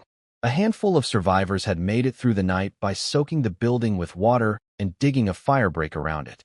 But the smoke had choked them and the heat had drained whatever strength they had left. I could count the living on one hand. In the back of the room, the fortress leader sat gripping a large blade. He was barely able to move, but his eyes burned with hatred. My hunters drew their bows, but I waved them off. I sent them to sweep the rest of the island, find every last survivor, collect all weapons, valuables, and check for hidden cellars. Everything useful goes on the boats. The leader demanded to know what grudge I had against his 100 men. I sat down across from him and explained it plainly. No grudge. He was blocking my trade route. His men would have killed mine eventually, and his head was worth 300 taels to the county government, plus another 100 for wiping out the rest. Pure business. He screamed and lunged at me with his sword, but he had nothing left. I pulled him down with one hand, then put my dagger through him. As he died, I told him this place belonged to the Liu family now. I walked outside into the morning light. A beautiful sunrise. Not a bad way to start the day. We cleared the dead, burned the remains, and loaded everything onto boats, 7 full loads, then transferred to 15 carts. Not as much treasure as I'd expected. About 50 bushels of grain, 200 taels of silver, some weapons, and damaged armor. For a gang that terrorized an entire waterway, they were pathetically poor. Wang Chongqing's household had been richer. Advisor Ji cataloged everything while I slept through the afternoon. When I woke up, he explained that river pirates only intercepted small boats. The big cargo ships took the main channels. In a famine year, hardly anyone was shipping goods through these backwaters anyway. Then he told me where the real money was. Hai Lu Peak, the mountain fortress controlling the main land route to Tianyong City. Unlike the river pirates, they sat on a major trade road surrounded by wealthy villages. The escort agency alone paid them over 100 taels annually in tolls. Every merchant heading to the city paid too. Their accumulated wealth was enormous. The government bounty on them was 1,500 taels, 500 just for the leader's head. The fortress itself was a former military outpost with proper walls and defenses. The county had sent troops before and failed. This would be a much harder target than burning river pirates. I filed that away for later and called in Li Hui, one of my reliable workers. With winter settling in, the grass-cutting crews had no work. I sent him to dismantle whatever salvageable buildings remained at the river fortress and haul the materials back to build a large, sturdy warehouse next to the brick kiln. I sent Li Hui home to rest and turned back to Advisor G. I asked him why Tianyong City's garrison didn't just wipe out the Hai Lu Peak bandits, since they had hundreds of soldiers available. He explained something that disgusted me. Bandit suppression was a business. Every time the government launched a campaign, they'd collect special taxes from the people first. Then they'd attack just enough to weaken the bandits, but never destroy them completely. That way, next year they could collect taxes again for another campaign. Everyone in power profited from keeping the bandits alive. Now that famine had dried up the wealthy family's money, nobody was funding campaigns, so the bandits were left alone entirely. It was a racket, and if I wiped them out, I'd technically be cutting into the government's revenue stream. Something to think about, but not a reason to stop. G and I headed to the county together. I had two goals: collect the bounty for destroying the river fortress and find a good blacksmith to recruit. At the smithy, Old Song was busy. The county government had given him a huge order: 1,000 horseshoes and 10,000 arrowheads, with raw iron or provided. He was working day and night with his two apprentices. He couldn't take on my work right now. I noticed something interesting watching the ore delivery. Iron was strictly controlled as a strategic resource. Civilian blacksmiths only got limited amounts. But clever smiths like Song would deliberately keep some material from government orders, then smelt the leftovers into good iron they could sell privately. Up to 30% extra on each batch, a very profitable side hustle. Since Song was unavailable, I asked if he knew anyone else. He thought for a moment and told me about his senior apprentice brother, a man with even better skills and a true passion for metalwork. But there was a problem. The man had abandoned his forge in Tianyong City after falling in love with a girl at the local brothel. He'd spent everything trying to buy her freedom and now lived like a beggar outside the pleasure house, refusing to leave. A master blacksmith driven mad by love for a prostitute. I found that both ridiculous and oddly admirable.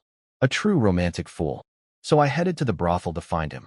Standing at the entrance, I felt the irony. The old Liu Feng used to stand here drooling, too poor to go inside. Now I was back, wealthy and powerful, and the place just made me feel disgusted. Right outside the brothel, I found the man Song had described. Filthy, hair matted, looking like a beggar. Two doormen were cursing at him, while a heavily made-up woman named Ruhua sneered from inside. She was brutal. She mocked him for thinking he deserved her, called him a toad dreaming of swan meat. He protested. She'd promised to buy her own freedom and marry him once she had enough money. He'd given her over 1,000 taels of silver, every coin he'd earned from his forge. She laughed and listed all the things she'd spent it on: food, clothes, cosmetics, his room, and board.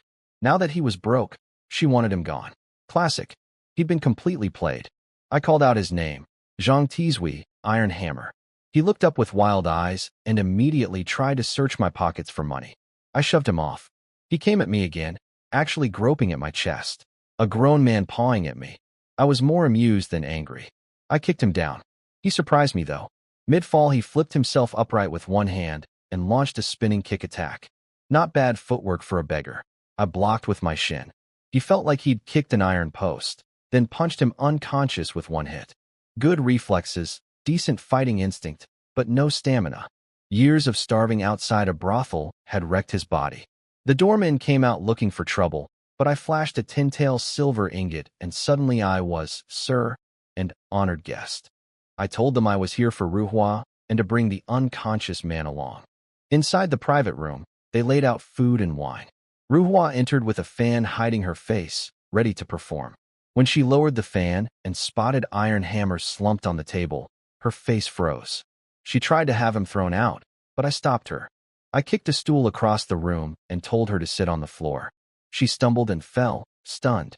I told her plainly, I had zero interest in brothel women. She should sit there quietly and not get any ideas. She was furious inside but kept smiling. 20 taels was 20 taels. She swallowed her pride and sat where I told her. I put a 100-tael banknote on the table and told Ruhua to leave with Iron Hammer. This money would buy her freedom. She barely glanced at the beggar beside her. Instead, she turned on the charm toward me, offering to follow me instead for 500 taels, promising endless bedroom pleasures. She shifted from pretending to have morals to shameless seduction in seconds flat. I nearly threw up my food. Iron Hammer woke up. I silenced them both with a chopstick thrown into the wooden pillar behind his head. It sank 3 inches deep. That got their full attention. I asked Iron Hammer why he was so obsessed with this woman. His story poured out. He claimed Ruhua was his childhood sweetheart, a girl he'd sworn to marry. When he stumbled into this brothel years ago visiting his apprentice brother Song, he recognized her and devoted everything to saving her. Then I turned to Ruhua. Under pressure, the truth came out. She wasn't his childhood love at all. Her real name was Li Xianlian, not Li Ruhua. She was a refugee who'd been taken in by the brothel madam for her looks. She'd lied about being his old flame to milk him for money. Over 1,000 taels, all gone. Iron Hammer heard this and still refused to accept it. He begged her to come with him anyway, said he didn't care, wanted 10 children and a quiet farm life together. The man was hopeless, but I'd already noticed something in his eyes from the start. Beneath the desperate love, there was knowledge. He'd known deep down all along that this woman wasn't his real Ruhua. He'd been pouring his grief and longing for the real girl into this imposter because he couldn't face 10 years of failed searching. I slapped him 3 times. That broke the dam. He collapsed crying, calling out for the real Ruhua, the girl he'd been searching for a decade, the one who vanished and never sent word. He begged her ghost to appear in his dreams and tell him where she was. I let him cry it out. Then I handed him a cup of wine. "I'll help you find her," I said. "But look at yourself. Even if I find her tomorrow, would you want her seeing you like this?" I laid out the deal. "Come work for me." I'd give him a forge, food, housing, and pay. I'd use my connections to search for the real Ruhua. When we found her, they'd both work under me. I'd treat them well, but no betrayal. He stared at me through swollen eyes, not quite believing. I had the leftover food packed up. Good dishes shouldn't go to waste. My wives and workers could enjoy them. Iron Hammer agreed to come with me, but on his terms. He'd work when he felt like it, and if things didn't suit him, he'd leave.